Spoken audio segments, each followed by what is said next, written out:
Mayor Hoffbauer, Here. Mayor Pro Tem Loa, Here. Councilmember Bentoncourt, Councilmember Carrillo, Here. Councilmember Bishop. Here. We have a quorum. Okay, and for the record, Ms. Betancourt is on the line, but we can't have two lines going, so she's got it established in the closed session, right? Yes. Okay, did we receive any, item number 3, did we receive any, public comments for closed session items 4.1 and 4.6? Yes, Mayor, we did. I'm just pulling it up now.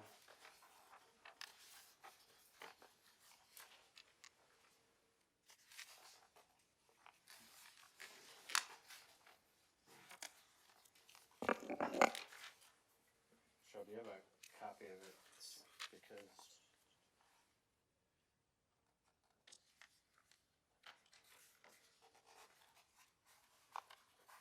closed session, here we go.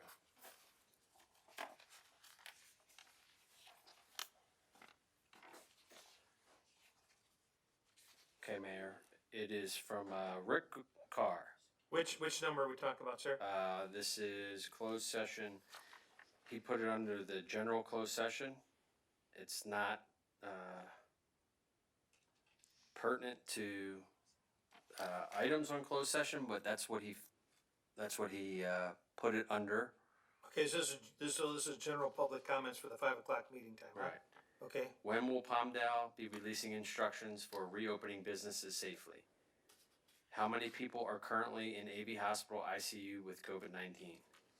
How many people in the AV have lost their lives? What are their ages and what are their factors of comorbidity? How many people in the AV have recovered? How many people in the AV did not require hospitalization? When will medical facilities begin to see patients unrelated to COVID-19, for example, follow-up cancer screenings? so I think most of those questions are actually under the authority and purview and, of the county health department at this point, right? Right, Mayor, I can tell you as of yesterday, I can answer some of these questions. For instance, I do know that Palmdale has lost 10 people. 10 people have lost their lives. We have the number we got yesterday of how many people have been tested in the city. So if it's okay with the council, I'd like to email back this going down the list. So with the council's concurrence, I'd ask the city manager to respond to that email. And I will and copy then you. Copy the council members on that. Thank you, sir. Okay.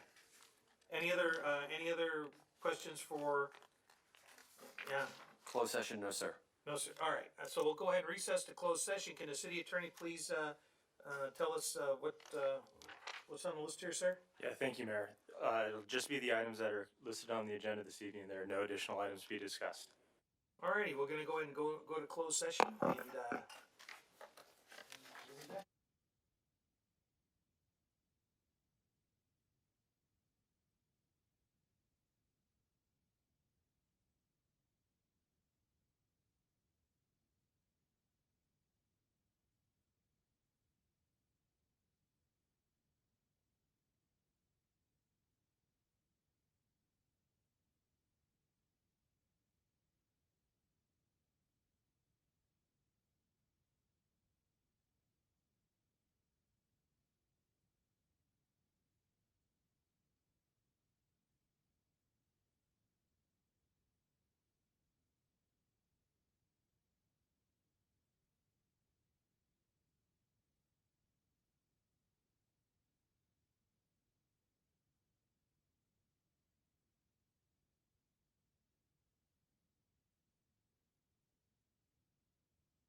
get a sound check for,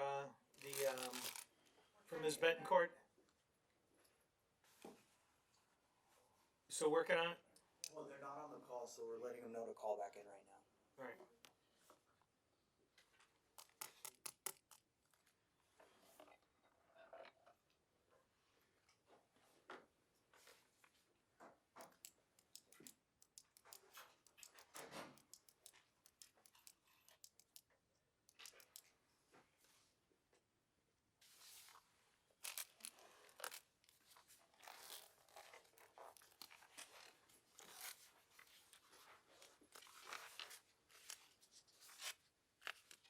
We're gonna wait till we can, make sure we get this connection established, so give us just a minute here. Technology. You're not using 365 on that, are you? No. Alright, alright. We're good.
So we wanna get started, and then you can just let us know when it gets on? Okay. Alright, so in spite of all the technology, we'll get started. City Attorney, can you go to item number 6 and, give us a synopsis of the closed session, please, sir? Yes, thank you, Mayor. With regard to item 4.1, possible initiation of litigation, one matter, the City Council received a report regarding the possible initiation of litigation and provided unanimous direction to the City Attorney's Office. There's no further reportable action at this time. With regard to item 4.2, responsible growth Palmdale et al. Versus City of Palmdale et al., the City Council was provided an update on this matter and provided unanimous direction to the City Attorney's Office. There's no further reportable action at this time. So item 4.3, Special District Risk Management Authority claims. The City Council received a report regarding the 2 claims submitted by Special District Risk Management Authority and provided unanimous direction to the City Attorney's Office. There's no further reportable action at this time. Item 4.4, Ramadka and Associates claim. The City Council received a report regarding the claims submitted by Ramadka and Associates and provided unanimous direction to the City Attorney's Office. There's no further reportable action at this time. Item 4.5, performance evaluation, the City Attorney, employment matters. In closed session, the City Attorney announced that he was retiring on July 6th, and Council discussed the transition. The City Council also approved a small change to the City Attorney's post-retirement life insurance benefit at no cost to the City and authorized the City Manager to sign such change. With regard to item 4.6, request for joint or an amicus brief, that item was not discussed and there's no report. I will note that all the members of the City Council were present, either in person or telephonically, and were all able to participate in all the matters discussed. And that concludes my report. Thank you. Thank you, sir. So with that, I will adjourn the 5 o'clock closed session meeting. We will call to order the 7 o'clock meetings of all the City Council and all of our various agencies. And we'll have a pledge of allegiance and then a moment of silence in honor of our troops. I'd like to also have us keep in our thoughts today, all the first responders, all the hospital staff, everybody that's been working on the front lines for this thing. It ain't easy, and we also have had, there's been, this creates some tough times for people, and we're seeing a little bit of an uptick in family problems and a couple of suicides. Folks, find somebody to talk to, okay? So let's keep all them in there, and, let's see, who did it last time? We work our way down there. How about, Mr. Loa, can you do the Pledge of Allegiance I'd be today? happy to. Okay, put your hand over your heart. Again, I pledge allegiance to the flag of the United States of America and to the republic for which it stands, one nation, under God, indivisible, with liberty and justice for all.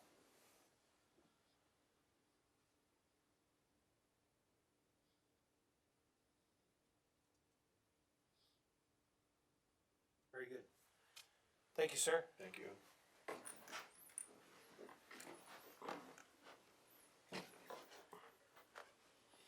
Deputy City Clerk, can you call roll, please? Mayor Chair Hoffbauer. Here.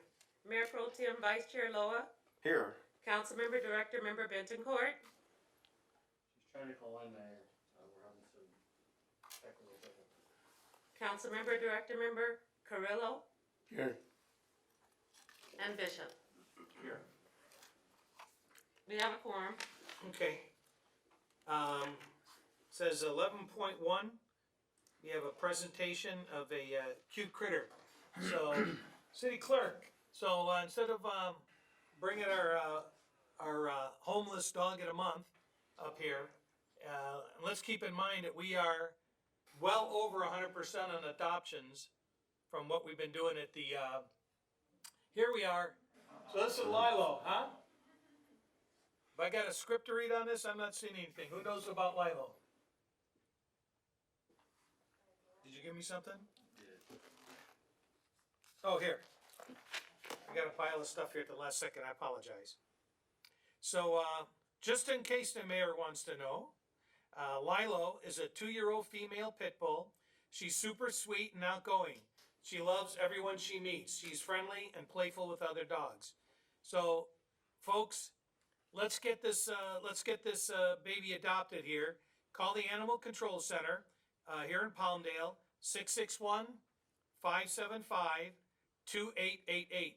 They'll make an appointment for you. They're not taking walk-ins, but they are doing appointments. And you can meet her, or you can meet, one of the other pets that is available. So I think it's the first time since I've been elected mayor I haven't had my face licked.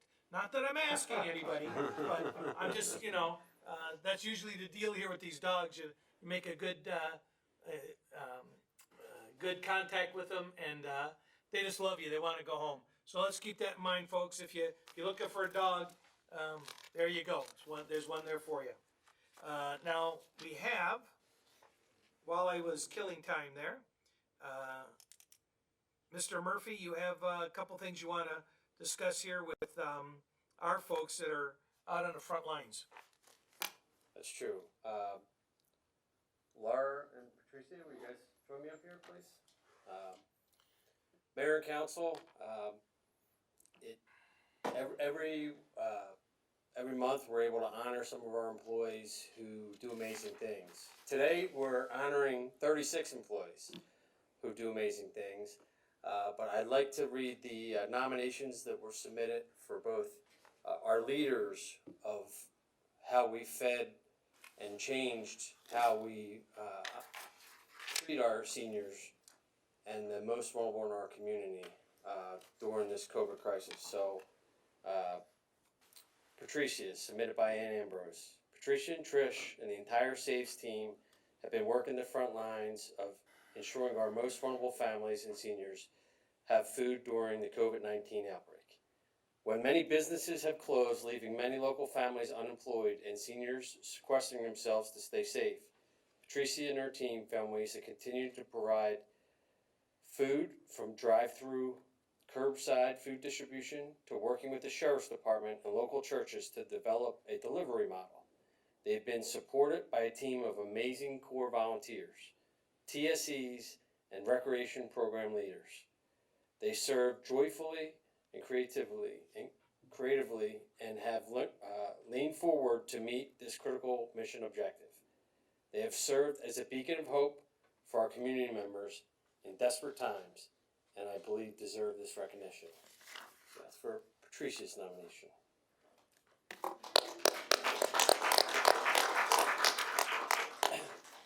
And one submitted by Randy Altry. Laura and her team demonstrate a high level of compassion in dealing with seniors who are in need of services and support. Laura goes above and beyond in attempting to provide help to individuals who are in need. Recently, Laura had contacted seniors regarding items that were needed and on her own time, visited multiple shopping locations to help ensure the individuals received the needed items. She also personally delivered the products. Her efforts and dedication have definitely had a positive impact on our community.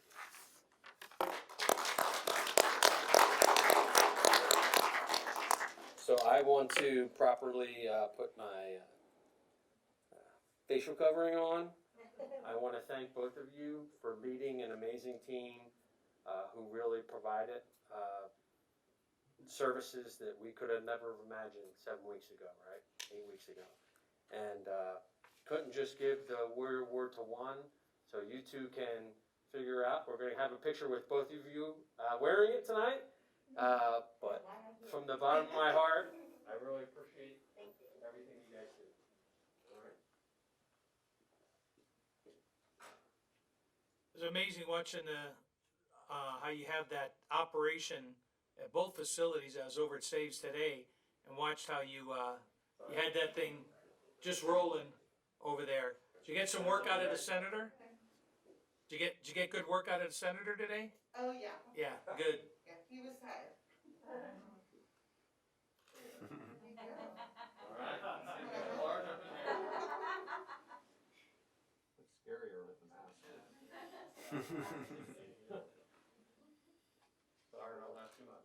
All right. You take it off because I don't want to grab an earring or something.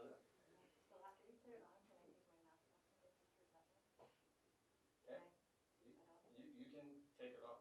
I don't. It's not gonna bother me. As long as John's not getting a picture. Well, I am taking pictures, but, No, me.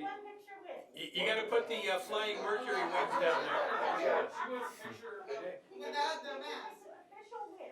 Okay. I need to get one for Stella, she's gonna pick me, so. Right. All you, All you guys. And then I will take it off. Here, ready, 1, 2, 3. I think I'm smiling under here. Hold up, Katie, one more. And then another one without. Okay. Okay, now you can hold out. Oh, my ear. Oh, this is for you, this one just for you. There you go. Oh, look at that. Yeah. It kind of looks like that Martian cartoon, doesn't it? There we go. Before you come back again to get it, I'll put it back on. All right. She wants one, I see what So you guys take it however you want to do it, and I think we're going to try to get a picture with all 36 at some point. We need a little cutout so the staff can. Right. I think they would have However. There is a video of pictures for that. Right. Yeah. Right. And So there's a little. Cordon. So Laura, you can hear us? Ms. Betancourt, we got you? Can you hear me? Yes. Perfect. Thank you. Okay. Okay. So yes, there's about a 2-minute video that really puts, and so you know, before you hit play, there are a lot of employees who were recreation coordinators and things like that Hey, there were a lot of red shirts over there today. who got reassigned during this, so they can keep getting paid and we put them to use. So when you see these pictures, I think our entire team has flexed during this entire crisis. So. Yep. Yeah. You think I'm going to keep you down? Come on, get up. Well, I can't really speak with this on. So just to give a perspective, I was doing numbers right before I got here. Usually on a regular month, a really heavy month for Saves, we would be able to provide about 2,000 food orders. The numbers that I looked at today, this past month, with the help of Legacy Commons, the churches who are doing deliveries to our seniors, we did over 6,000 food orders. So,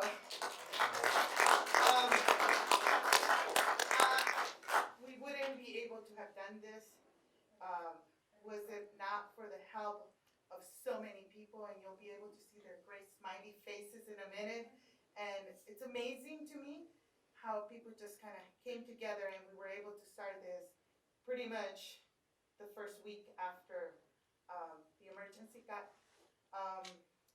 also because it's just like numbers apparently. During the last month, all those volunteers and staff has handled over 200,000 pounds of food that come through saves, and they have to be organized and put together in boxes and properly, just gone through, washed and all that. So it's a lot of work, and I'm very thankful to have the opportunity to get to know my city employees in a more personal way, and to see that we're all here for the same purpose. Thank you, and I wish they would have been here with us, because it was definitely a team effort. They're probably all watching on TV right now. They are. I sent the direct link to each part-time staff, specifically at Legacy Commons. They have a very intimate investment with the aging community from Legacy. They are there every day, greeting the folks that we do see and doing phone calls and writing letters to the seniors that we don't see during the food programs. We started off with 60 a day. We're up to a little over 115 a day. And honestly, that could expand if it needed. All right, so let's make sure that anybody watching, because I know I've dropped you guys several emails where somehow, despite everything we've been doing, somebody didn't know. So how do they get in the loop? So if they are 60 or older, we're talking about seniors in our aging community that live in the South Antelope Valley, they can call Legacy Commons at 661-267-5904. If the phone number is, if all the lines are busy, it'll go to a voicemail, and they leave a voicemail, and we call them back by the end of that business day. So we are able to accommodate everybody that calls.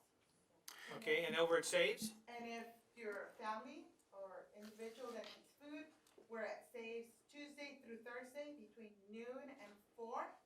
And you can just go through the drive-through, and we'll be there to provide services. And if you can't remember the numbers, just call City Hall, they'll direct you appropriately. Patricia, I have a question for you guys. So since under normal circumstances, there's a certain number of meals or food baskets that you provide to families, I'm sure because of what's going on, there's been an increase in organizations or the private sector donating food to Save so that it can be distributed. Is there anything in particular that you can think of that has really stepped up and provided what is needed? The LA Food Bank, which we've been a partner with for about 10 years now. The LA Food Bank has been a great supporter of us. They have really increased their amount of food that they provide to Saves and to the Antelope Valley, I believe in general, but to Saves in particular, they have increased a great amount of food. So we used to only get a food order once a month. Once a week. We're now getting 2 food orders a week. So we're getting a food order on Monday, which was our regular food order, and then one on Wednesday. We also have gotten some of our local partners, some of the stores that we picked from. A couple of them have stepped up, and instead of just doing a pickup once a week, we're now doing 3 times a week. Good. And with that, we also have had some volunteers that are coming in on days that they wouldn't usually come in to drive and pick up, so that we can have the food there for Monday and get it ready to distribute on Tuesday. And that shows that those people that really see the need are stepping up and doing more than what they usually do. Yes. So thank you for the work that you guys do. Thank you, appreciate it. There's no reason for anybody to be going hungry, so. No. All right, JJ, we got a video? Yes, let's put the video. Why don't you two stand like here, so John can get a picture of you guys watching the video.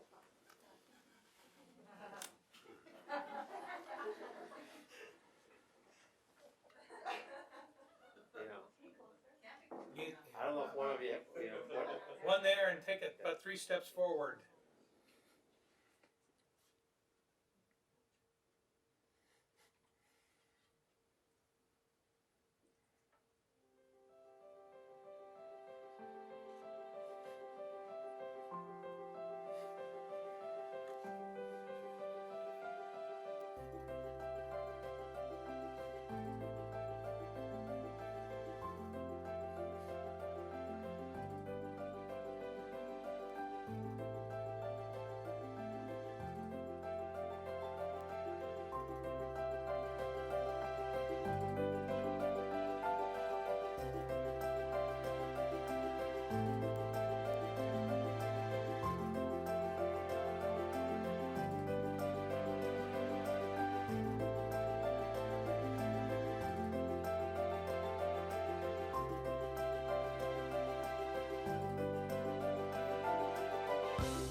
Palmdale cares bear.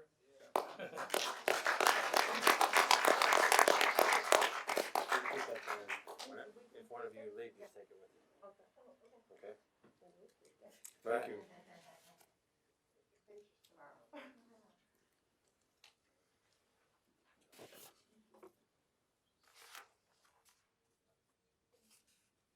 Okay, Mayor and Council, the next item 11.3 is proclamation for National Public Works Week. The date is incorrect on the agenda. The date is actually May 17th to the 23rd. And I would just like to say, Public Works has done a good job of recognizing their employees every year. They usually have a lot of activities. They have last year there was a softball game between the city of Lancaster and Palmdale, and they have a luncheon, and they invite all the employees over. They have done a good job of recognizing the hard work of, where our rubber meets the road. And so I'd like to read this proclamation. Whereas Public Works infrastructure and services provided to our community play an integral role in Palmdale's quality of life. And whereas the effective maintenance and operation of traditional public works infrastructure and services, such as streets and highways, bikeways and trails, water and sewer systems, flood control and solid waste collection, depends on the support and understanding of informed citizens. And whereas the infrastructure and services provided to the community could not be provided at our public buildings, facilities, and parks without the hard work and dedicated efforts of public works professionals. And whereas the health, safety, welfare, and comfort of the city's residential and business community greatly depend upon the foregoing public works infrastructure and services.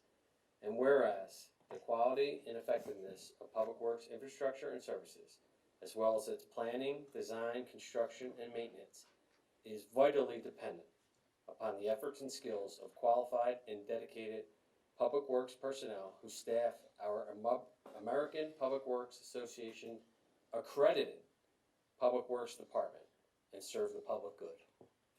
Now, therefore, the mayor of the city of Palmdale, on behalf of the entire city council, do hereby proclaim May 17th through May 23rd as National Public Works Week and call upon citizens and civic organizations to acquaint themselves with the issues involved in providing public works infrastructure and services to recognize the contributions which our public works representatives make every day to our community. So, Chuck, if you'd like to come up, let me do the dance here, put this on real quick, if you don't mind. I don't want to fog up. Would you guys stand up since you're all signed and we'll get a picture? Mayor, if you want to come down, or do you all want to? I'm trying to keep the distance, right? We're good here, just Okay. frame it so that John will frame it appropriately. Oh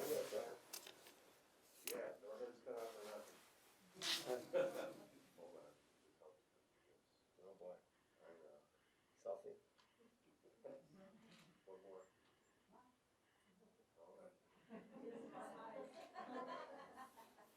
We're all smiling under the masks. Yeah, if I could just indulge me just a bit, just 1 second. I'd like to accept this, but on behalf of the roughly 130 Public Works employees that I have the high honor to serve with, it's really they that deserve this. They work so hard for this city and really put the city and a lot of the things that they do for this city before a lot of the things that they do in their private life. So I will accept this on their behalf, and I thank you very much. Thank you, Mayor. Thank you. gonna handle this next one then? As well, huh? Yes.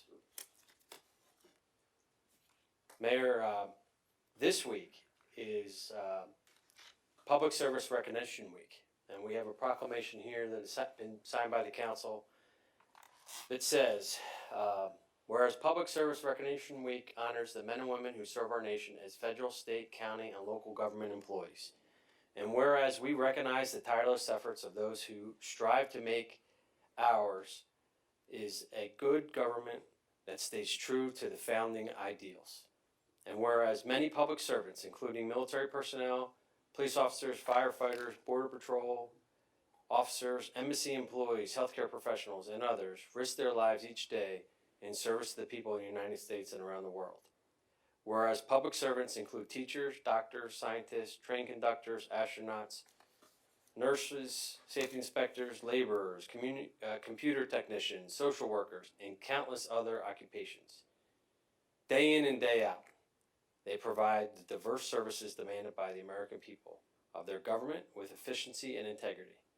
And whereas in recent weeks and months, our nation's civilian officials have united with unprecedented urgency and resolve to respond to the coronavirus pandemic. Without these public servants at every level, continuity would be impossible in a democracy that regularly changes its leaders and elected officials.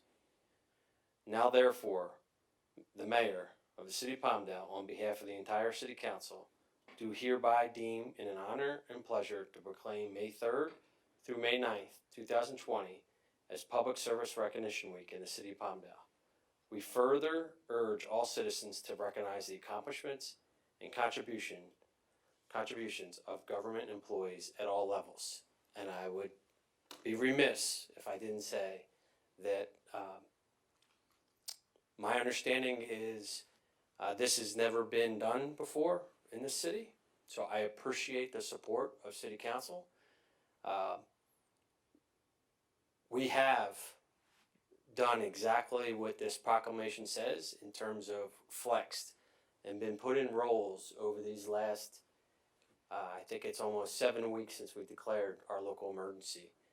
And I will tell you, that first night, I sat in my office late at night wondering what we were going to be encountering and what I would define as success. And there have been many decisions, the support we received by the elected officials, the support we received by the community, the collaboration of the entire Antelope Valley. We are going to be stronger coming out of this. Yes, there have been people that lost their lives, but I wrote down on a little piece of paper that my goal was hopefully that at the end of this, our employees wouldn't have lost their lives, and my hope was none of their direct family members. And to this point, we have been able to do that. We have stayed open because we thought it was important to send a message to their community that construction would continue and they can get building permits. Our employees got so innovative, we now are doing rental inspections and building inspections through the iPad. The Saves and Legacy Commons, we're providing essential life-saving services. What Laura told you in terms of we're calling seniors, we are that touch base. They are used to getting their social interaction and their enjoyment and not being lonely at our senior center. They don't have that now. So we started a letter writing campaign. We have done so much, and I have written none of this down. I plan to have a speech prepared, but so I'm going to forget some of the amazing things. But when we started the campaign of Palmdale Cares, it just morphed into all of our employees and listening to the community members of doing amazing things. So I can't think of a better week to recognize our employees. I will invite each of you. We are going to try to do a luncheon on Thursday for all of our employees that's going to be paid by the directors and Marie and I, and Patricia, because we did not want to use city funds, but we want to honor our employees and provide them a meal as a small token of our appreciation. So to be able to stand here, it's an amazing honor to serve side by side with these employees, and I just thank you for your support of our entire team. Okay. Thank you. Thank you, JJ. Well, I thank you and the other managers and directors that are going to provide this lunch. But I think that we shouldn't, let's not do anything. What if we, if the council wants to give direction to provide the employees a cup of coffee from Starbucks, a $5-10 gift card to each employee because of the great work they've been doing. This luncheon, as JJ says, is going to be paid by 4 employees. Can we give something to the employees to say thank you? Sure. Maybe a choice of, some people don't drink coffee, maybe a $10 gift card I think, somewhere. City Attorney, is it okay Is if that- we discuss that that's not a Brown Act, if we work that part of it out between ourselves? Are you talking about the council out of their own pocket providing a benefit? Or are you Yeah, talking just about? being good guys. What's that? I know, I'm trying to understand what the source of funds will be for the benefit. Out of our pockets. Your personal pockets. Yes, sir. That would not be a Brown Act violation. Thank you, all right. Well, we'll get back to you on that. Right. So, we'll coordinate that between everybody, between And that's a great token. I think there's a lot of employees who would like to see you if you can make it on Thursday, and Yes, not sir. everybody. What time is that, Will Jay? they be expecting a gift card? I plan on attending, but I won't have gift cards. Walk away when I had the chance. Great, okay, so I thought you said this was gonna be shorter. Wow. Yeah. Okay, item 12, I need a waiver for full reading of resolutions and ordinances. Move to waive full reading of resolutions Mr. and or Loa, ordinances to be considered voted at this meeting. I have a motion by Mr. Loa, Second? Second. and a second by somebody. Did you get those, Deputy City Clerk? We need a voice vote on all items, Yes, ma'am. okay? Is it not sufficient just to ask if anybody is opposed? I think it's fine if you make a motion and no one opposes it, then Okay. it would be fine. So anybody opposed to waiving a full reading of resolutions and ordinances? Hearing none, so ordered. Yeah, that was easy. Okay, item number 13, public comments on the consent calendar and any non-agenda items. Mr. Murphy?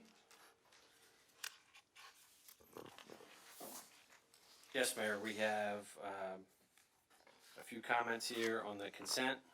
Let's see, 14. 2.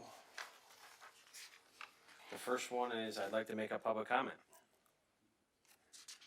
The second one,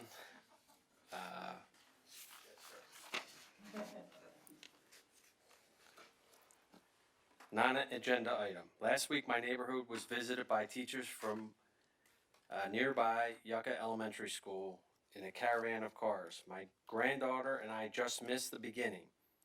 Did see the back side of Representative Tom Lackey and also saw Councilman Austin Bishop. My neighbor's special needs grandson was so excited when his teacher drove by.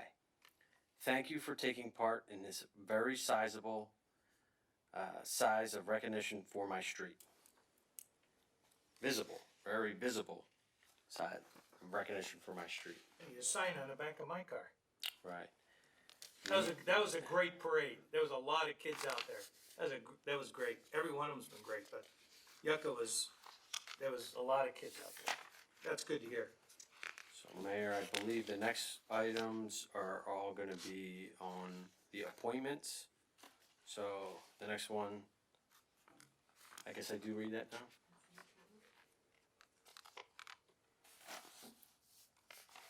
Public comments, okay. This is 23-1. This is all consent calendar. Yeah, all consent calendar item up Right. to 1411. or non-agenda. So, that's it. You got it? Okay, city council, any items that you wish to pull or have any questions on? 14.3. 14.3. Anything else, Laura? Anybody else? Chuck, just on, I just wanna make sure, 14.4 and 14.7, with the engineer reports on the, assessment, various assessment districts, there's no increases occurring, correct?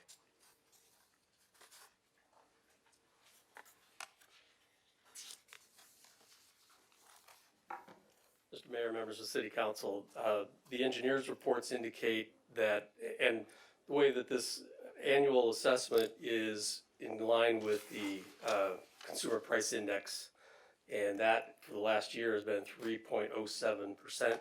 And so the recommendation in the staff reports and the engineer's report is 3%. Okay, so, but there's nothing beyond the Nothing beyond cost of that, living, no, so. nothing beyond Alright, that. and how are we Just- doing on some of these districts we've been asking to have them audited, because, you know, people are, you know, understandably, Yeah. sometimes they get some concerns about, especially on the LMDs, how are we doing on Right, that? exactly. So we just received back, I think maybe 2 weeks ago, a proposal. We solicited proposals and we got back 3 proposals to do a full assessment of all the districts by an engineering group that specializes in this. They'll go through and they'll look at the revenues and the expenses and see what the assessments are and make recommendations to staff that we'll bring to you for some action on some, and some would require other action. Could be up, could be down, could be that some of them are just fine where they are. We know for a fact that the CPI over the years, especially if you have a district that's been formed for a long time, the CPI does not keep up with the actual expenses. So some of these districts have gotten behind because they're very old and for other reasons. They may have not been formed correctly. So there are some adjustments that need to be made, and that'll be part of this engineer's report and part of what we're doing with tracking. We have the iPads, and they're actually tracking the amount of time that is spent in each one of the districts. So we will probably be bringing that contract to you, I would guess, in July, maybe. Probably won't make the June council. That would be a Right, well, contract for that That consultant. pretty much answers what I was looking for Okay. there, I just Okay, wanna make sure we're continuing to make progress Yeah. on this, because I'm continuing to get emails. absolutely. Okay. Yep. Alright, thank you, sir, I don't Uh-huh. wanna pull it then, we'll just leave it at that. Anything else, any other items, or a motion? I'll make a motion. Motion to approve everything except 14.3? Second. Have a motion and a second. Anybody opposed? Laura, you good? I'm good. Okay, hearing no objection? Okay, well, it passes. So can we hear, 14.3? Who's gonna talk to us about that? That would be me. Okay, So 14.3 is an amendment to the legal services agreement between the city of Palmdale and the law firm of Richards, Watson, and Gershon. The law firm of Richards, Watson, and Gershon has served the city for over 30 years. We currently have an agreement with them for $250,000 that runs through 2023. The city has expended the funds on that agreement at this time, and we're looking to add another $250,000 to that agreement to continue having Richards, Watson, or Gershon provide legal services. Available for any questions. Well, I'm just wondering what the nature of these, without getting into violations of privilege or anything like that, or confidential matters. Sure. What are we talking about in terms of what's expended, the $250,000 at the midpoint of the contract? Actually, earlier. Yeah, primarily what we're spending money on them right now is with litigation. And with litigation, it's always uncertain. Sometimes we have contracts that go years and we never expend the total, and some contracts, just due to the nature of the litigation, we spend a lot of what's on the agreement, really early in the contract. So this law firm bills the city through the city attorney's office? That's correct. Generally speaking, yes. I mean, there are some matters that are allocated to other departments, but primarily it comes through the city attorney's office, yes. Okay, and then that's submitted to, where does it go from there, the billing? I mean, in other words, let me get to the bottom of it. Yeah, sure. Does the city council get to see this billing at all? The city council generally does not see the individual bills from the law firms now. Okay, so the city attorney's office is, well, essentially the city attorney is the employee of the city council. Correct. And yet, something as important as a rather substantial part of the budget is something that the city council does not see. The bills are available to the city council if they would like to review the individual bills. But generally speaking, the bills are covered by the attorney-client privilege, so that's not a document that we like bring forward at a public meeting. I think where he might be going is that, you know, I have a lot of respect for Richards, Watson, and Gershon. I mean, they were here when I was back on the planning commission, and those guys are often the presenters at many of our legal and ethic trainings that we go to. So I don't think it's a question about the quality of work or their capabilities. I think the question is that we want to make sure that we're being good stewards of the public funds, and we need to be aware when people ask us, well, why are we spending so much money? Because that's something that I know comes up all the time is how many people are we suing, or how many people are suing us that these bills run so high? And also, is this something, if we're adding this on, is this something where they need to do it because it's that specialized, or is the workload that high that we need to send it over there, and we need to start talking about whether or not how we have the staffing over in that office? Sure. Because it brought up, we created an in-house department, right, in the hopes that, you know, that was one of the goals, was to help contain these outside costs. So. Right, understood. And what I would say is that myself or the city attorney would be happy to sit down with you on particular matters and go through line item by line item the bills, if that's something that the city council wants. I will say that our office takes the funds of the city seriously, and we do make decisions on who's going to provide legal services to the city based both on the cost to the city and on the quality of work product. And again, on an individual case-by-case basis, I'm happy to sit down with members of the city council and go through matter by matter who we're using for an outside firm or what we're doing in-house, and talk about the costs associated with each matter, and you know why we think that's a reasonable amount, or whether we think that that's too high. Is it necessary to vote on this tonight? Can this wait until next month? No, the other consideration, the other point I wanted to make is if these are specialized representations on a case by case, you know, I see that being justified, but if we just recently hired another attorney, an assistant city attorney, I believe, Drew. I think that was because of the need to have additional help in your department. So yeah, I would concur with Mr. Loa, if we can table this if at all possible, because I mean, that's the reason why we just hired another attorney. And again, if it's representation on specialized cases, I think that we need to know that. Because if we have the staff capability of handling the workload, I don't see why we need to increase this. Yeah, well, they're down Drew now because he's accepted the other position. Right, but that's recently, right? Yeah. So he's been here, what, 7, 8 months? So maybe we need to consider tabling it? Yeah, but I mean, if I could, I'd like to review, you know, this billing structure and see what the expenses have been Sure. forwarded, for what purposes and so on? I mean, can we do that? I mean, Um, I would ask that we table this until next month, so we have an opportunity to look at this, entire structure. And I would second that. yeah, the only thing I'm not sure, and I don't know if someone from finance knows if there's any pending bills that need to be paid right away. Have they expended the entire 250,000?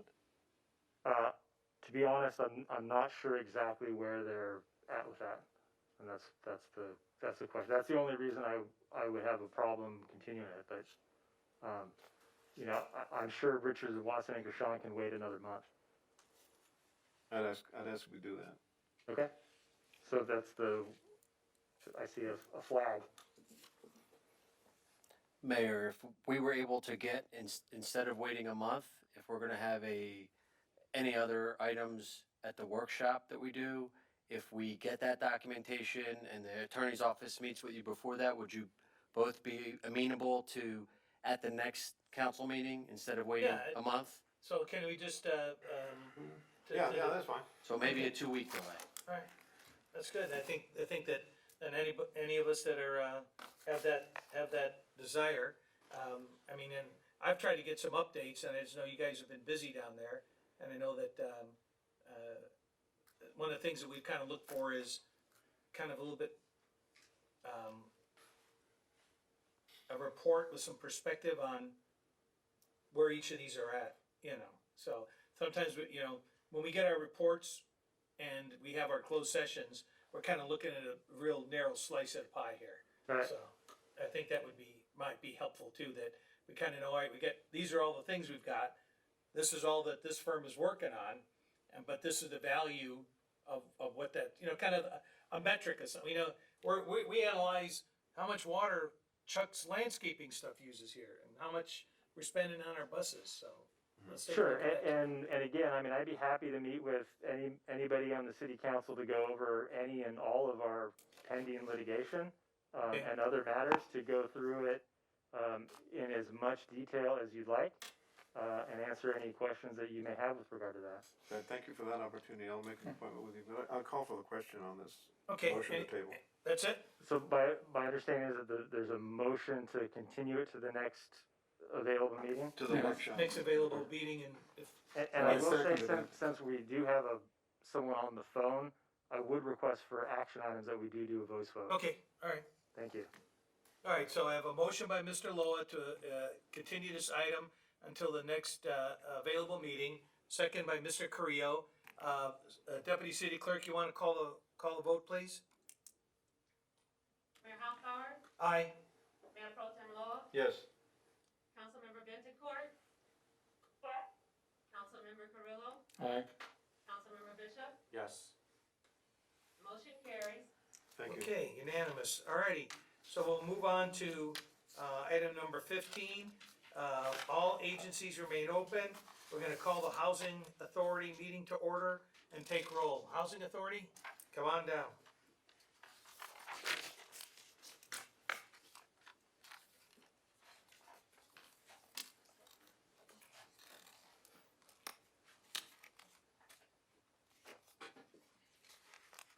All right, Deputy City Clerk, can we call the roll, please? Chair Hoffbauer, Here? Vice Chair Loa, Here. Commissioner Bentencourt. Commissioner Carrillo, Here. Commissioner Bishop, Here. Commissioner Brown, and Commissioner Frogasant.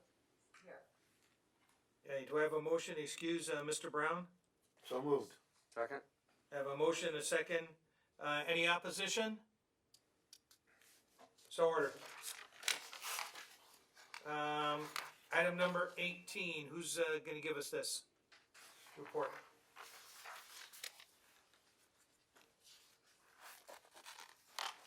Is that Marie? Yes. I was looking for Mr. King, and he wasn't sitting there.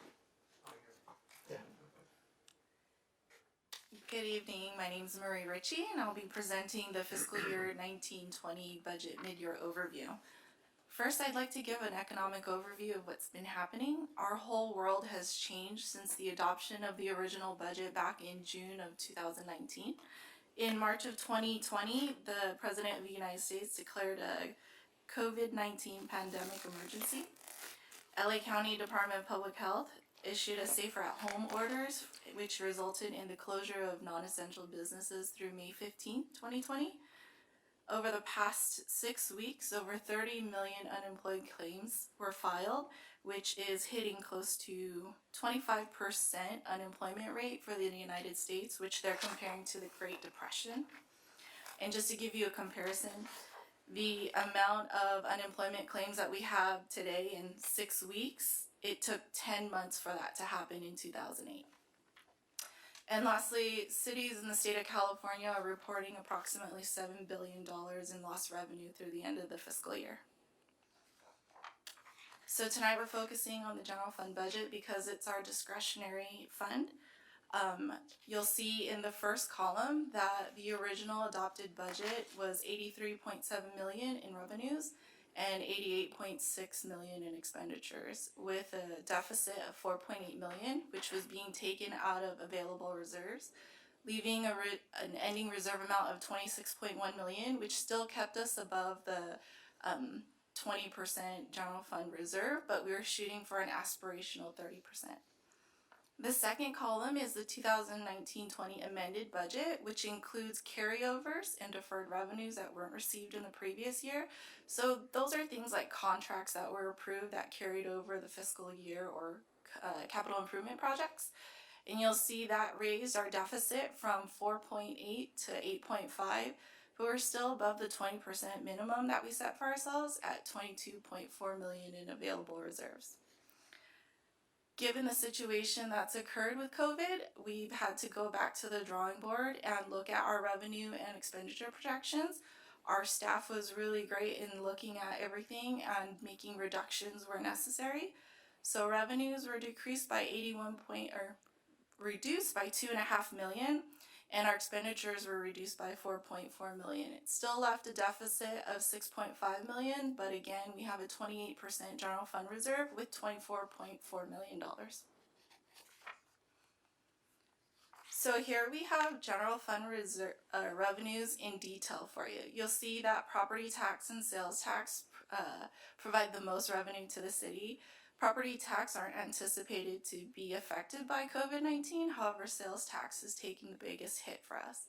And then you'll see TOT is the next one that takes a huge reduction, and we're looking at other service charges provided as well. This next slide gives you a more in-depth look into the revenue types, and there you see property tax and sales tax that makes up over 50% of our revenues. And the graph on the right breaks sales tax down even more for you to see. And you'll see that autos and transportation, and that category name percentage is actually supposed to say consumer goods, which is 33%. With COVID-19 shutting down most non-essential businesses, those two categories are going to be reduced the most. Here you'll see the details of the general fund expenditures. Salaries and benefits being one of the highest expenses for the city, as well as contract services and county contracts. The county contracts are our LA County Sheriffs and our animal control contracts. And you'll see mainly the reductions based on vacancy factors and also reduction in contracts that we were able to find. Here's a breakdown of where our costs go. You'll see that the majority of the pie goes to personnel, county contracts, and operating. Those are the three items that we really focused on when we were looking for reductions in the projected budget. However, we still wanted to continue to provide essential services to our residents during this difficult time. Lastly, our priorities to finish out the rest of this fiscal year are to continue to provide services to the community. And in many cases, we've actually enhanced our services to the community. We provide childcare, which we didn't do before, to first responders. We have reevaluated expenses and reduced where they're appropriate. We've reviewed the capital improvements and deferred projects where they were necessary. Our focus is to preserve jobs in the city and in the community and provide support where possible. and also continuing to look at our processes and seeing where we can be more efficient by leveraging technology or eliminating redundancy. That concludes my report. So when we, you mentioned that, in evaluating like contract services, so with, the change in the model and things like that that are going on, for example, at animal care and control, are we getting a discount because of the reduced services over there? Mike Biller's here who can probably answer that question for you.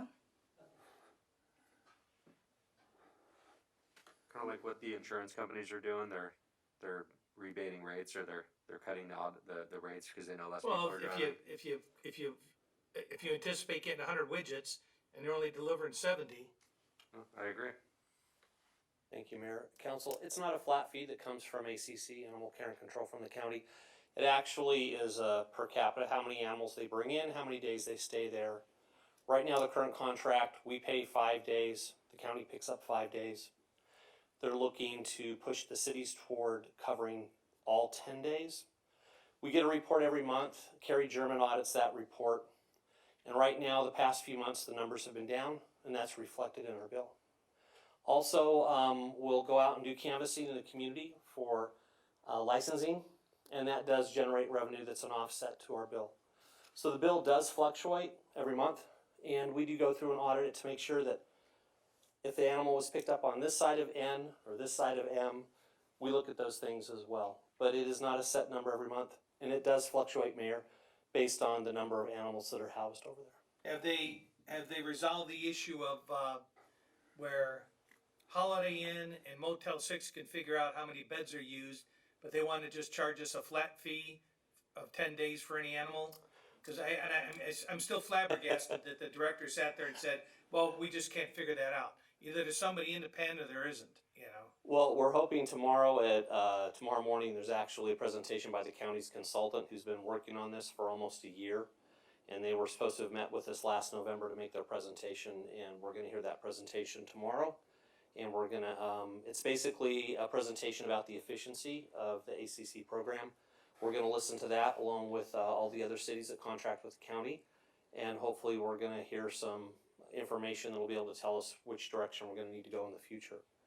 And until we have that, there's really nothing more to report. But it is a fluctuating bill, and we do audit and look at it every month. And sometimes we do find some areas where it needs to be corrected, and the county's been good about crediting us back on those items.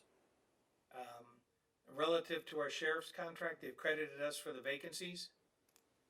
Or we're jumping to the sheriff's contract now?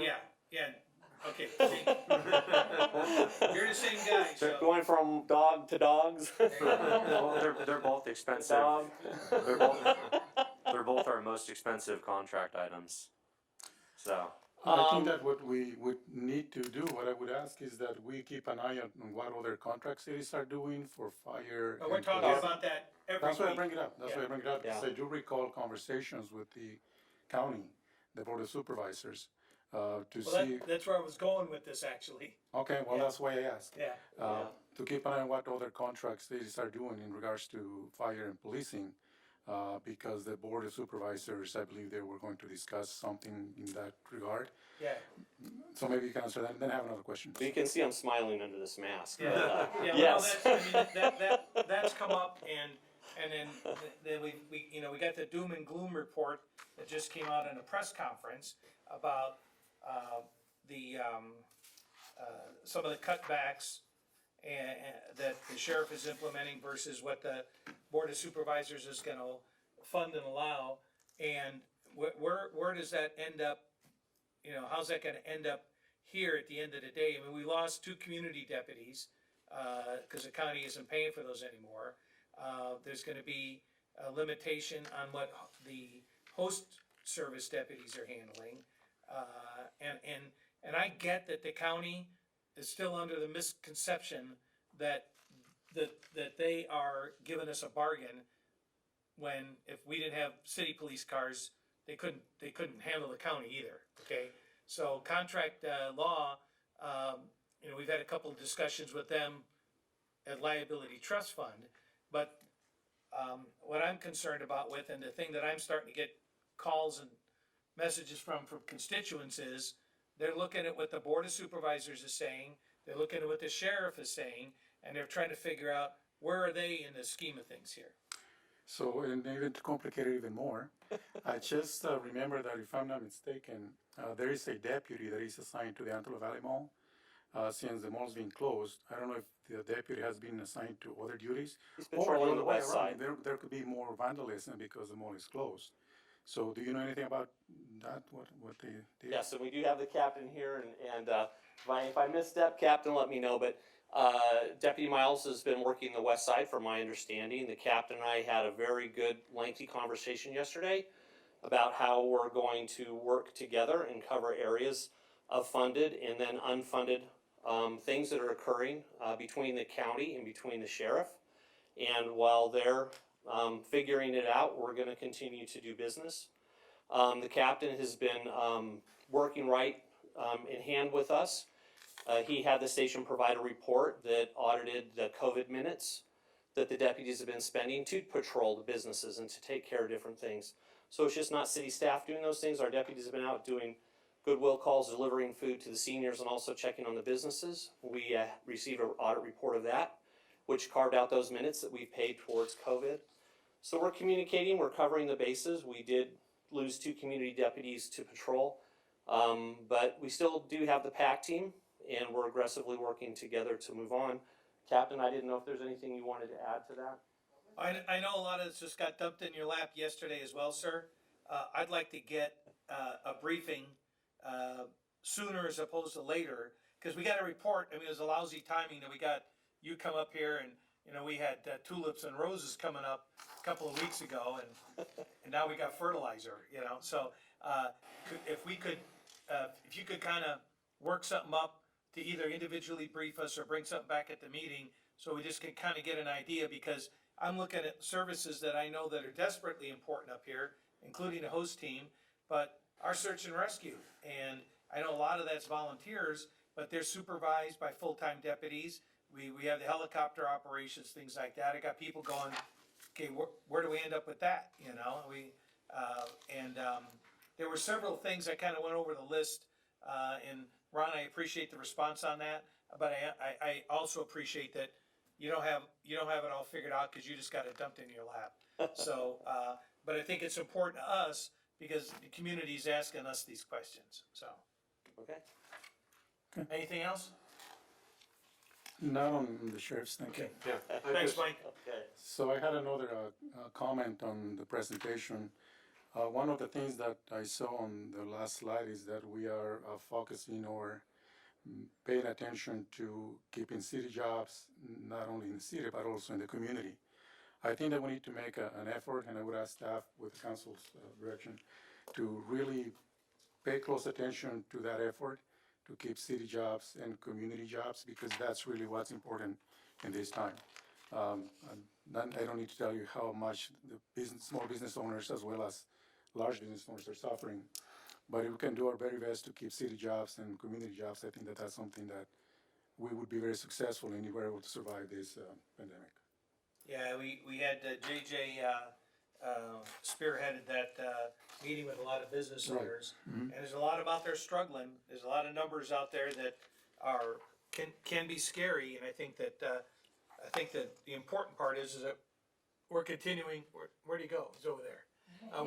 We're continuing that dialogue with the business community to try to support them in getting their businesses back open again in a timely manner. We've got some great input from them on what they felt was going to work, and maybe that's a good segue for you to address that. Right, and I think we put a lot of time in, staff put a lot of time in. We got over 215 people registering for that town hall for our local business owners. We're gonna keep in contact with them. We pledged to do that. We sent a report down to the county via FedEx last Thursday evening. I've had dialogue with the county since then. This is the time period where the county last week asked their deputies to study what is appropriate. That So, report did not come out today, did it? not that I'm aware of, I Yeah. was otherwise engaged today, but Yeah. what I would, I realize that. yeah. I didn't know if you got anything different than, No. because I sat through all those briefings today, teleconference, video conference, conference, and everything else. Right. But at the end of the day, I think Supervisor Solis said, we're gonna get that to you later. Okay. And obviously it didn't come out today, I don't think, so. I think it was important, because we had business owners in both Palmdale and Lancaster signed up for our virtual town hall, and I hope we provided the county and the decision makers with the data to help support the argument that maybe we shouldn't all be painted in LA County with one brush. That we have hospitals that have capacity.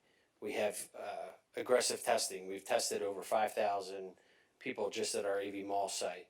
And that's been the busiest site, correct? That I'm aware of. Yeah. So. Yeah. Well, I know that, that these businesses are struggling. There's all these numbers flying around about how many aren't gonna reopen, how many if they can't get open properly. But I think a lot of them have some good ideas.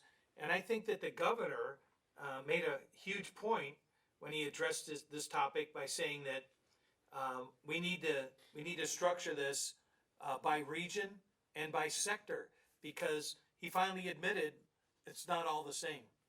And I'm sure that supervisors, I'm hoping they understand that as well. I know our supervisor does. Right. So.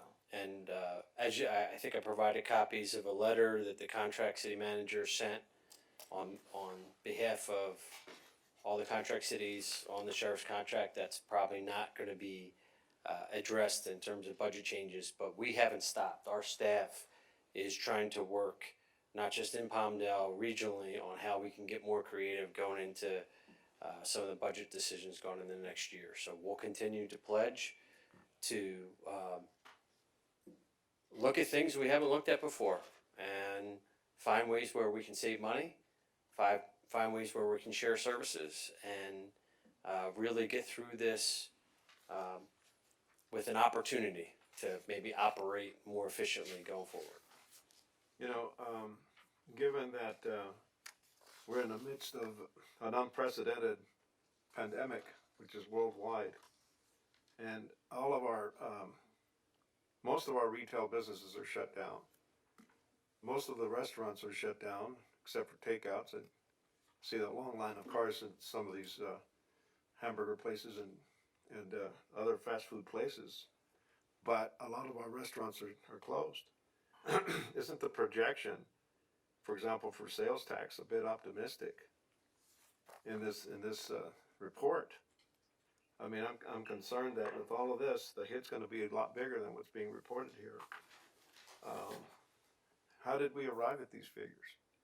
So we anticipated closures for the end of March, April, and May. So we're gonna assume that businesses are gonna open back up in June with a slow rising up. So these projections are only for the last 3 months of the fiscal year, and then we start again July 1st. So those revenues are gonna be a lot more dramatic in reductions than this ending of the year. We had a really strong fourth quarter with Christmas, and then the pandemic hit. The economy was doing really well. The stock market was doing really well until the declared emergency in the US. So we're only factoring the last 3 months of the fiscal year. And these numbers are in consultation with our tax experts. Okay. So HDL, who is contracted by many cities across the state, Yeah, work we had a directly report in work League of directly Cities with the other day. Marie on coming up with this number. So this wasn't just let's put a number up there. No, I Vet it figured it. very strongly and conservatively. We don't want to overestimate and have to come back in front of you. So since we have the new fiscal year coming up in July, that's where the real problem's gonna hit. Yes, so during what are the, we doing in anticipation of that? We are developing the fiscal year 2021-22 budget, which you will see at the workshop, and we'll spend a lot of time going through all the items and getting your input, and the directors will be here to provide you with information about their programs and departments, their goals and objectives, and if you're in alignment with that, then that will follow through the funding sources. And our hope is to actually meet with you beforehand to kind of go over a COVID-19 budget impact. So roll that kind of into the larger scheme and look and present you guys with options that we'll bring forward to the workshop. So the workshop should not be the first time you guys see early projections. I also know that, that there's probably some federal relief that may be coming, down our way, and I know that you're working energetically with our supervisor to make sure that we get some of that, but I'm not sure it's gonna cover all of this shortfall. They kind of made that clear in the teleconferences that we've been on. The first batch, you only had 13 cities in the state, 17 counties in the state that got anything. Okay, that's all right? And in the next bill that came out, there still wasn't much help in it. And there's another one that's got something in it. I know that on the HR, I forget the number, there's 20 numbers out there, that that's working its way through. I think the thing that we have to be cognizant of is that we can put in for things, but not everybody's gonna be able to get everything back, and that most of these bills don't cover loss of revenues. They only cover cost of what it costs us to do something.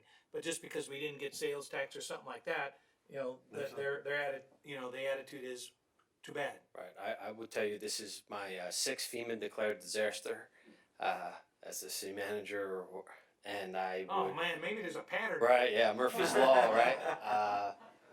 I would tell you that typically municipalities don't have the expertise to compete for some of the money.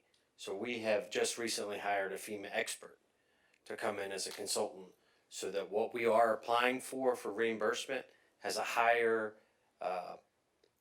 likelihood of getting funded, and some of our actions moving forward and some of our actions up to this point were taken based on the higher probability of getting reimbursed. Not all of our actions. I'm here to tell you that we chose to really concentrate on the health of the community, right? So some of those expenditures, setting up daycare for our emergency servicers and our employees, some of the other things we've done, they may or may not be, but we're doing everything we can to stay in that lane. Well, I think what's really important here is that this city manager and this council was very early coming out to get that emergency declaration instead of sitting around and waiting to see what's going to happen. So that increases by a week or 2 weeks claims that we can shoot for here. So I think that thank you for bringing that forward in as timely a manner as you did. We're all in this together, and we'll continue to be. And we have to bring in experts where we need them, and we are going to have you guys early engaged with the budget going into next year, because we're all going to have to try to meet that goal of keeping our employees employed, and to do that, we're going to bring various options. So we want you engaged. My first conversation with you on the budget for next year is hopefully not in a budget presentation. It's part of the larger scheme. Have we looked any further? We're getting briefed by the county, we're getting briefed by the state, we're getting briefed by contract cities, we're getting briefed by the league, we're getting the U.S. Conference of Mayors of California Coalition, and the U.S. and the Congress of Mayors, and then feds, and getting briefed out here. One of the things that was brought up was, depending on how quickly people can get back to work and avoid avoid some foreclosures and things like that. But that, I think we're gonna see that. And my question is that I'm being told we need to be aware that in a year and a half or so, that there may be some property value decreases on the assessor's roll if the foreclosures hit us hard. So that's gonna hit that other piece of the pie. Are we looking at what that potential is? Yes, so with the banks being able to defer payments for those who are unable to make their payments because they're affected by COVID, what's not happening is the money is not being forgiven. And so banks are facing cash flow issues as well. The resident or property owner is unable to pay their bill. When the 90 days is up, they're going to have a balloon payment that they're going to have to make, which they probably won't. I thought it was 6 months for the mortgages. It depends on your bank, I believe, and your credit worthiness as well. So then you have all those situations factoring in. We will see an effect in the next 1 or 2 years when it comes to property tax. So it is being factored into our revenue projections. But we're also looking at what's going to happen with the city's budget. We're looking at reserves. We're looking at all those things to kind of use as tools and strategies to make sure we cushion the blow moving forward. I thought there was a federal executive order that anyone who wanted mortgage relief could ask of their lender, and it would be automatically granted for 6 months, which means that the lenders are not going to be receiving revenues, as you've pointed out, but they will have a continuing obligation to pay property taxes and insurance premiums during that period of time, which is, creating a huge amount of money that is being, in other words, that the lenders are having to pay, which they're rapidly running out of the resources to do it. Yes. So, Although I would tell you that today's coronavirus update, I believe, strictly has a 4-minute portion of the video is the federal government's program to explain to our residents all the programs, the forbearance, the loan forgiveness, all these things, but to also point out that it's not a panacea. Like, you have to understand that if you do that, could be ramifications. You might not be able to refinance your home. So Marie and I are not the experts on the federal housing law, but I think we have done the best we can to bring our residents the most up-to-date information based on emails from local professionals that came through councils and what you forwarded on to me. So we shared that today with our residents. So timely question, but I don't certainly want to speculate on all of the specifics for every institution and how that was rolled out, because I do believe that there are some Nuances to this thing? nuances that I don't want to speculate on. So content settled during shipping, your mileage may vary. well, suffice it to say that there are some very stormy times moving in our direction, not just as a city, but as a nation. We got to be in the boat together, sir. Yeah. Absolutely. Right. Yeah, it's clear that the financial impact is going to last a year or two, well after this, we're done dealing with the virus itself. So, Right. yeah, the sooner that we plan, the better. Laura, do you have anything? Did we lose her? Laura? Can you hear me? Now we can. No? Oh, sorry, I had it on mute. Sorry. And was there I'm good. go ahead. She We're said good? she's good. Okay. All right, so the staff recommendation on this item is to approve the mid-year budget review for 2019-20 and accept the financial statements for the Housing Authority. Do I have a motion for that? Second? Okay, so I have a motion by Ms. Fragasons and a second by who? Mr. Bishop? Is there any, motion, can we do a roll call vote, please, Deputy City Clerk, on this item? We have two motions on this item, sir. We have two motions, one for the Housing Authority and one for the other agencies. Okay, so so with the one that, Ms. Fraga Sanz made the motion on, which would be 2019-2020, the second staff recommendation, can we do a roll call vote, please? Chair Hoffbauer. Yes. Vice Chair Loa. Yes. Commissioner Bentoncourt. Yes. Commissioner Carrillo. Yes. Commissioner Bishop. Yes. Commissioner Brown. And Commissioner Frogasson. Yes. Okay, with that, Motion passes, I'm sorry. yeah, no, go ahead, I'm sorry. Motion passes with 6 ayes and 1 absent. All right, very good. So I'll take a motion to approve the mid-year budget review for 2019-2020, accept the financial statements for the City Council, successor agency, Industrial Development Authority, Palmdale Airport Authority, Palmdale Civic Authority, and the Palmdale Financing Authority. So moved. Mr. Loa has a motion, Seconded. seconded by Mr. Carrillo. Can we get a roll call vote of the agency and council members on that, please? Mayor Chair Hoffbauer. Yes. Mayor Pro Tem, Vice Chair Loa. Yes. Councilmember Director, Member Bentoncourt. Yes. Councilmember Director, Member Carrillo. Yes. Councilmember Director, Member Bishop. Yes. Good, that carries 5-0 then, right? Yes. Excellent. Is there any public comments received for the Housing Authority consent calendar, item number 20.1, which are the minutes? Hearing none, do I have a motion on the Housing Authority consent calendar? Motion moved. I have a motion by Mr. Carrillo. Second. I have a couple of seconds to my left. Can we get Housing Authority roll call vote, please? Chair Hoffbauer. Yes. Vice Chair Loa. Yes. Commissioner Bentoncourt. Yes. Commissioner Carrillo. Yes. Commissioner Bishop. Yes. Commissioner Brown. Commissioner Frogasson. Yes. Okay, carries 6-0.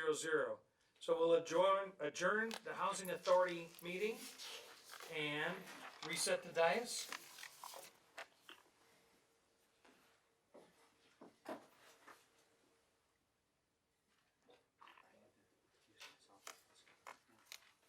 Okay, Deputy City Clerk, can you give us a report on item 22.1?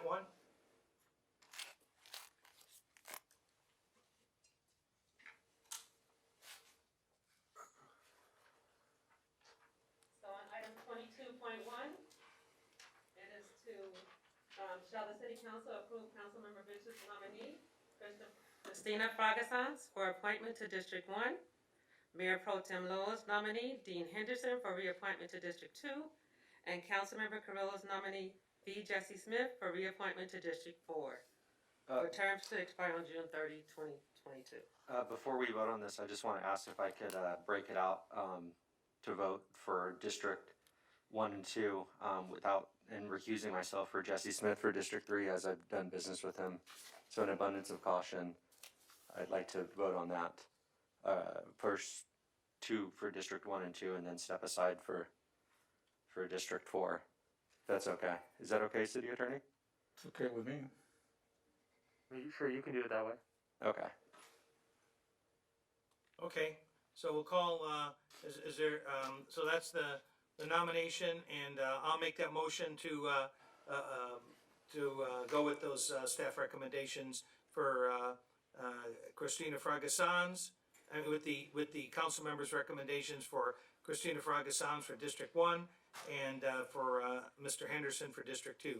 So I'll make that motion. Second if it's needed. I have a motion and a second. Can we get a roll call vote, please? Public comment. Oh, okay. Do we have public comment on item 22? Yes, sir. Yes, sir. I have 2 public comments I'd like to read into the record. All right, sir. From Ann McEwen. The Planning Commission is crucial to how we live together as a city and as colleagues, friends, and neighbors. Chris Fragasson is an excellent choice for the District 1 Commissioner open seat. Her dedication and hard work as a Housing Authority Commissioner have shown that she is a leader who goes above and beyond. The Planning Commission will be glad of her ability to work with others and see new possibilities, particularly as COVID-19 reshapes how we live and work together. And the second is from Stacia Namath. As chairwoman of the Palmdale Planning Commission, I am thankful that the District 1 Commission position is being filled so quickly. I know Chris Fragasans from community events and volunteering, and I believe she will be a positive addition to our commission. I am pleased that Commissioners Henderson and Smith are recommended for reappointment. Thank you for allowing me to serve as Planning Commissioner and as Chairwoman. I look forward to a productive year. They are the only comments on these nominations, sir. Very good, so we have a motion and a second. Any further comments on this item, or can we go for a roll call vote? Deputy City Clerk? Yes. So we can you go ahead and do that roll call for us, please? Mayor Hoffbauer, Yes. Mayor Pro Tem Loa, Yes. Councilmember Bentoncourt, Yes?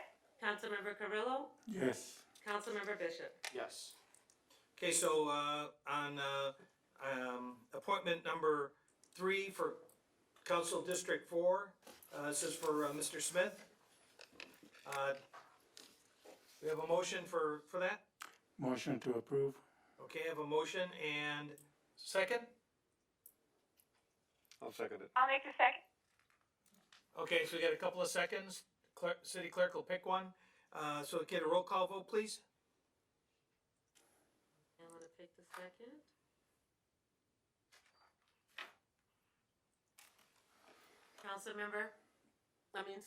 Mayor Hoffbauer, Yes. Mayor Pro Tem Loa, Yes. Councilmember Bentoncourt, Yes? Councilmember Carrillo, Yes. Councilmember Bishop. Abstain. Recused himself. Okay. Alrighty, we have, item, congratulations, you guys. Thanks. We have item 22.2. I've recommended Mobile Home Rental Review Board members Deborah Foley and Diana Love for reappointment for a 2-year term to expire on June 30th, 2022. And, I'm sorry? You said it, oh, I'm sorry. Yeah, and Library Board Trustee Challen David for the 3-year term, which is to expire on June 30th, 2023. Any public comments on that, sir? No, sir. Yeah, no public comments.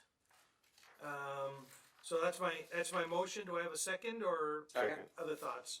I got a couple of seconds to my left. Pick somebody. And Okay, we'll do it. I got it. Now I get why you like the buttons on this thing. Can we go ahead and do a roll call vote, please? Mayor Hoffbauer, Yes. Mayor Pro Tem Loa, Yes. Councilmember Bentoncourt, Yes? Councilmember Carrillo, Yes. Councilmember Bishop. Yes. Okay, that motion carries 5-0. Item 22.3, this is for, our appointee over at the Aerospace Academy, for Gary Roberts has been on there, and, reappoint, to redesignate Gary Roberts to serve as a director at the Aerospace Academy. Any public comments on that, sir? No, sir. Anybody want to address that council-wise? I'll make a motion. Or a second. Whichever's needed. I'll go first. Okay, so we got motion, seconds, and thirds. Ms. Betancourt, anything? No. Okay. Deputy City Clerk? Mayor Hoffbauer, Yes. Mayor Pro Tem Loa, Yes. Councilmember Bentoncourt, Yes? Councilmember Carrillo, Yes. Councilmember Bishop. Yes. That carries 5-0. Okay, we'll move on to item number 23. Who's doing the staff report on this one?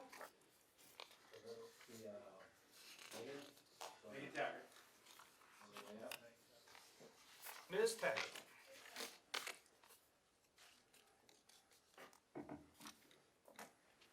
Just stay behind your screen there, mister. Where's that?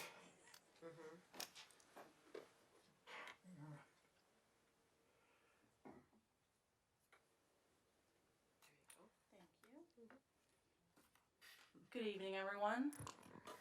Before you this evening is a request for a general plan amendment and zone change. The site is currently vacant and is located on approximately 33 acres on the northeast corner of Rancho Vista Boulevard and 20th Street West, as shown here.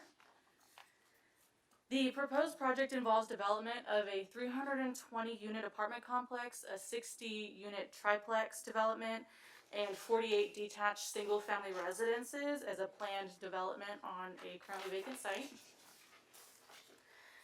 At the April Planning Commission meeting, the Planning Commission approved the tentative track maps, the plan development document, a site plan review, and recommended City Council approval of the general plan amendment and zone change for the project.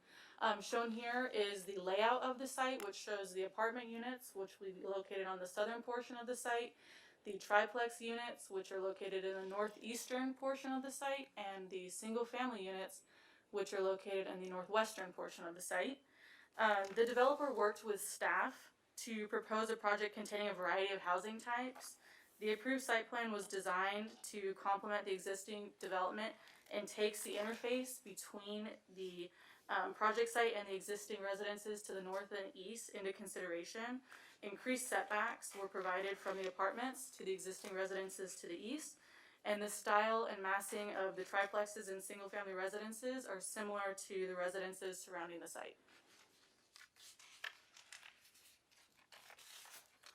The site is currently within the single-family residential land use designation, which allows 0 to 2 dwelling units per acre.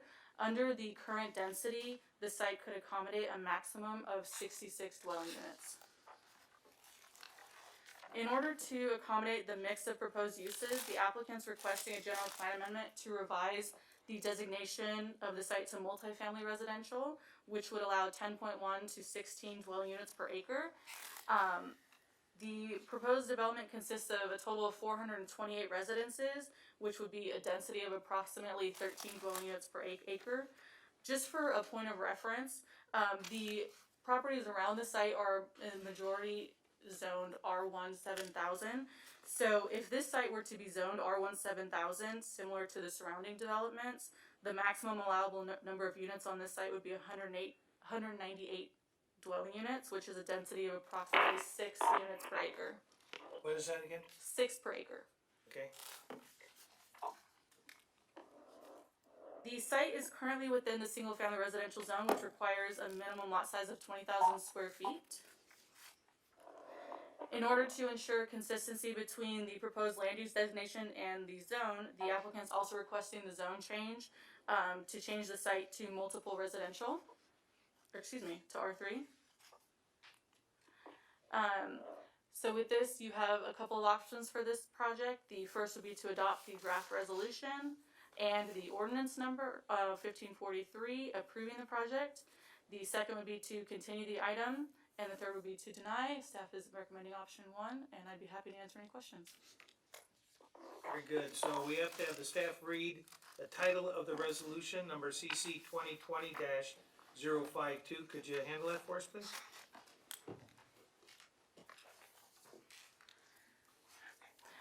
Resolution number CC 2020-052, a resolution of the City Council of the City of Palmdale approving General Plan Amendment 18003, a request to change the land use designation from SFR1, which is single family residential 0 to 2 dwelling units per acre, to MFR, which is multifamily residential 10.1 to 16 dwelling units per acre on a vacant site located at the northeast corner of Rancho Vista Boulevard and 20th Street West. Very good. And can we have the staff read the title of the ordinance 1543, please? Ordinance number 1543, an ordinance of the City Council of the City of Palmdale approving zone change 18003, a request to change the zone from R1 20,000, which is single family residential, minimum lot size of 20,000 square feet, to R3, which is multiple residential, on a vacant site located at the northeast corner of Rancho Vista Boulevard and 20th Street West. All right, so I need a motion to introduce ordinance number 1543. So moved. You have a motion Seconded. and a motion by Mr. Loa, second by Mr. Carrillo. Can Deputy City Clerk, can you do a voice vote on that item? For this is just to introduce the ordinance. Mayor Hoffbauer, Yes. Mayor Pro Tem Loa, Yes. Councilmember Bentoncourt, Yes. Councilmember Carrillo, Yes. Councilmember Bishop. Yes. Okay, that carries 5-0 to introduce the ordinance. So we'll open the public hearing, call for testimony. Did we receive any public comments, sir? Yes, sir. Yes, sir. First one is from Rick Carr. I have some concerns regarding the proposed development at Rancho Vista Boulevard and 20th Street West. I own 2 properties directly to the north of this property where I have lived for 17 years. We are in a rural area and the front of my house faces this property. I am concerned about our view.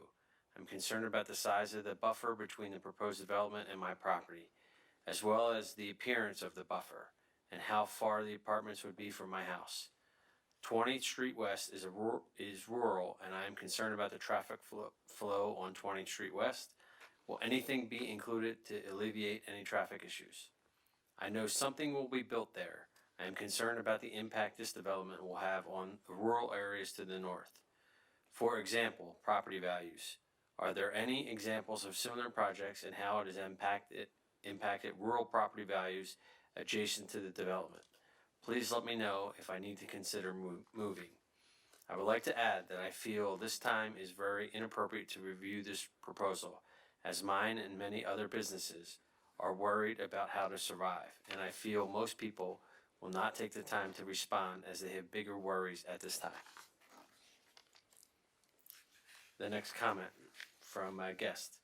I'm in real support of this project, as many are, and I understand that it will have an impact on traffic. However, it is time for growth in Palmdale, and the city is already doing a great job of expanding the streets and taking a real proactive approach. I take my hat off the city as Palmdale is moving in the right direction. Thank you, Sean from Palmdale. Next guest user. Let's go, people. Just build the apartments. It's good for the local economy, always. Next comment. Guest. Hi, I'm Mark, and I currently live in Palmdale. I support this project. We need new homes. What bad could it do, anyways? Next comment. Guest user. How long has it been, anyway, since we built new places out here? Everything around here is Section 8, anyways. We need good market rate housing. Next comment. Guest user. This looks like a really good shot in the arm for Palmdale. It would be great to keep many of the employees who commute to Palmdale here in the area. This is a great place to live, just need better quality housing options. From what I am seeing, this type of development would be a massive step forward. Tim, West Palmdale resident. Next comment, guest user. So just so you know, they're registered guest user, but they actually have their names at the bottom, so. Right. I work in aerospace in Palmdale, but I could not find an apartment last year and ended up in Santa Clarita.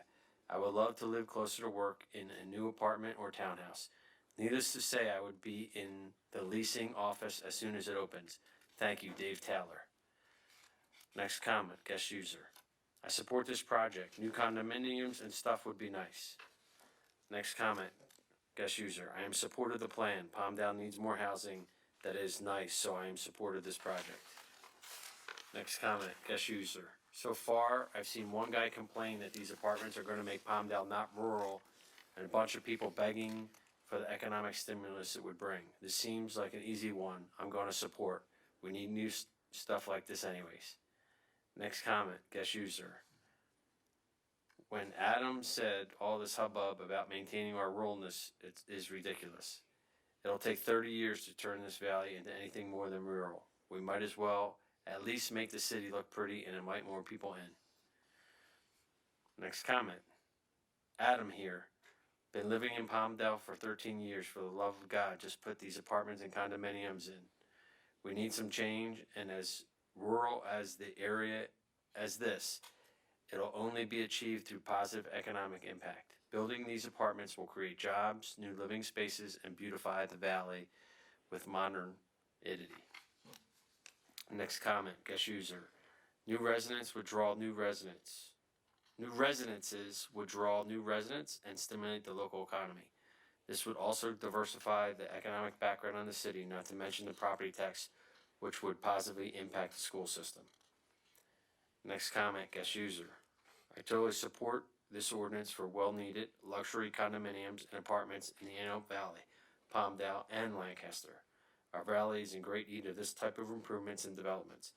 As a local real estate broker, I'm hearing the need for these type of improvements all the time. Next comment, guest user. I fully support the proposed development project for apartments and condominiums. Continued growth in Palmdale and Lancaster is good for future jobs. It is necessary for our community to thrive and will support our economy too. I work with many clients who would prefer to live in a newer townhouse, but we don't have any options for them. I'm in favor of the proposed ordinance. Next comment, guest user. I believe this project is needed in our community. I've lived here since 1989 and the growth has been slow. It's time to have what other communities have. An apartment condominium project that we can be proud of where professionals of any age can live. Currently, our choices of apartments are not modern or offer amenities that other areas offer. We have been stuck in the 1980s for too long. It's time. I look forward to upgrading our city through this project. Next comment. Michael Jackson, please see attached statement. And it looks like, as a resident of 20th Street West, I'm highly opposed to this zone change. I have lived in the Antelope Valley my entire life, and the one thing that keeps me here is how rural some areas are. For the last 15 years, I've seen traffic getting worse.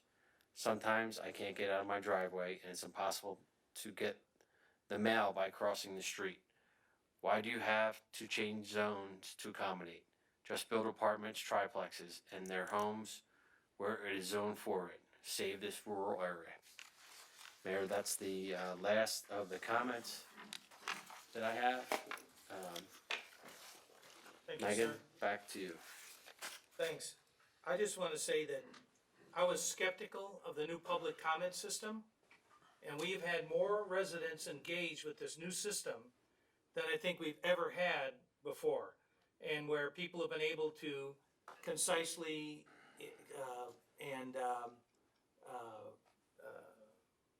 Harry, I'm trying to be concise and I'm not. But anyways, be able to say what they had on their mind, and we're able to take a look at it. Okay, so with no other public comment, do I have a motion to close the public comment, public hearing period? So moved. I have a motion by Mr. Loa, Seconded. second by Mr. Carrillo.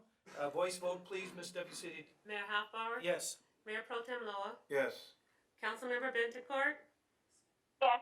Councilmember Carrillo? Yes. Councilmember Bishop? Yes. Very good. It's my understanding that I'd like to call the developer up.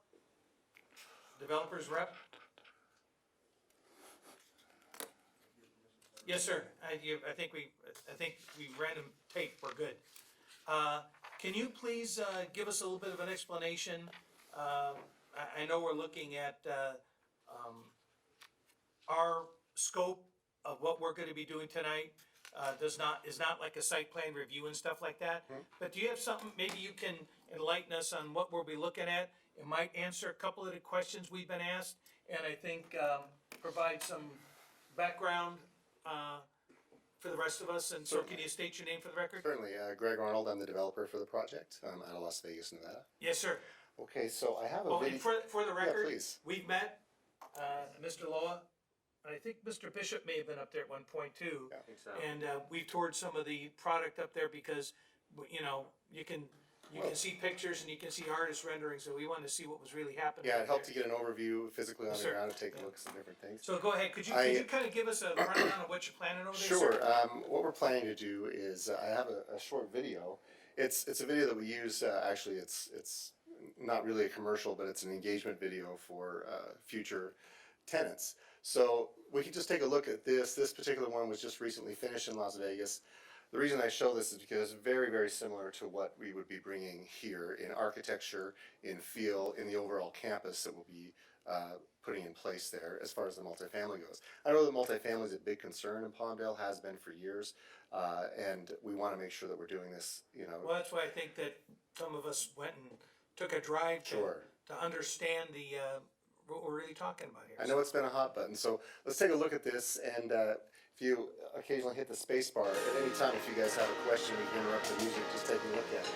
So the overview of the site there, you can see kind of the architecture quickly of this is exactly what we're planning to do. Inside of the spaces, we have 1, 2, and 3 bedrooms. Pets are obviously allowed. And we supply all the appliances and things for the units themselves, and then the furnishings can be done by the individuals or it can be furnished. That's a shot of the clubhouse as well as the fitness center. And again, we can pause it anytime we wish. And I have some other follow-up pictures that we can use as well. Go ahead and continue with the video. Just kind of an overview of what we're planning to place inside. The clubhouse allows people to enter the fitness center pretty much 24 hours. That's up to the management company who will be on site full-time along with the leasing office. The pool amenities that we offer, this gives a good overview. Each one's a bit different, but this kind of gives you a good idea of some of the amenities that are open to the overall development, so anybody can use those. The lounge and business center inside of the clubhouse is something that we put a lot of emphasis on for people working remotely and working from home, especially in an area like this, as well as a lot of family engagement. In this particular video, this is a single-story clubhouse. We do consider perhaps making it a two-story clubhouse here. And then, of course, this has local access to all of the amenities near this location, but here in Palmdale, of course, all the amenities are local here as well. Highway, freeway access we find to be very beneficial. My restaurant. Yeah, I understand that. So this will be a real good, we think this is, you know, as I've been coming to Palmdale for quite some time, found this location and working with Mike early on in the Economic Development Office, finding areas of need and realizing what the need was for market rate housing and a proper type of apartment complex. The numbers worked well. We felt strongly that there was a very strong demand here for this type of a product, and that's why we felt comfortable in bringing it here. So we can pause that, maybe we can pull up a few pictures as well. So the whole idea in the site plan and things like that is to bring not just the apartment complex, but to join that with the triplexes as well as then the single family homes. That way it's a good solid community feel. Our goal is to initially build the multifamily portion of that first. While we're doing that, we'll bring in all the infrastructure for the remainder of the site as well. So we're absorbing that cost up front. We know that we do have to do some connections in the street and things like that to make that accommodation. Go ahead with any of the pictures there and I'll just kind of guide us through it. So this is an example of a resort style living that we'll create here. In the background there, in the backdrop is the clubhouse that's accessible. Usually we put up glass so everybody can get out to the pool and see those areas. Inside of that area there's fire pits, there's grills. We don't allow grills up on the residences, on the decks. Neither does the fire code. Correct. So, so that amenity is nice. That pool's open year round. We keep it heated for everyone. And then, as I mentioned before, the single family residences as well as the triplex have access to these amenities as well through pedestrian foot traffic. That's just another look at the amenity again. Go ahead to the second one. So this is another amenity, kind of a hammock park or a hammock farm that we've introduced in some places that's enjoyable. Obviously in Las Vegas it gets a bit warm in the summer, but all winter long we find people Not temperate using that. like here. Yeah, it's not quite as temperate as here. Go ahead to the next slide, please. Another view, this is a different view of a different pool, but the same type of amenity. The Planning Commission did ask while I was walking through this if they were going to be somehow downgraded from what we're seeing here, and the answer to that was absolutely not. This is our standard. We don't build anything less than this as we move forward. So go ahead to the next slide. This is an example inside the clubhouse of open kitchen area, amenity areas for people to go enjoy themselves. This happens to be on the second floor. Those finishes that we use in there are not upgrades, those are standard. Go ahead to the next slide. Again, in the clubhouse, lounge area, not just that, but for the leasing office as well. You can see in this one we have a second floor which houses some community areas for people to go ahead and have family parties, things like that as they'd like to get together, Super Bowl parties, whatever they'd like to do when the time comes again. Go ahead to the next slide, please. Again, another view. They're furnished this way as we install them. They're completely finished out in this regard. That way, what we're trying to create is a nice feel of being home so that when a potential tenant comes in, they feel comfortable right as they enter, and then as they move into walking through the amenity, walking into the apartment unit, they've already kind of decided that they'd like to be there. Go ahead to the next slide.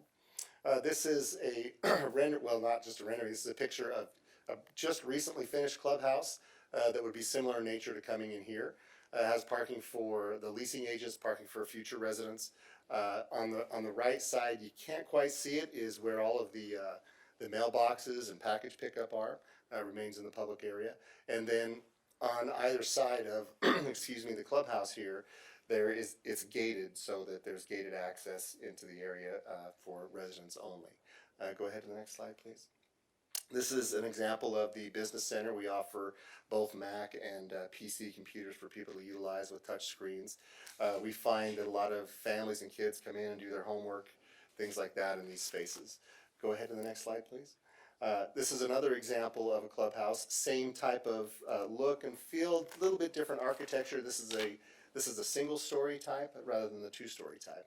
Go ahead to the next slide, please.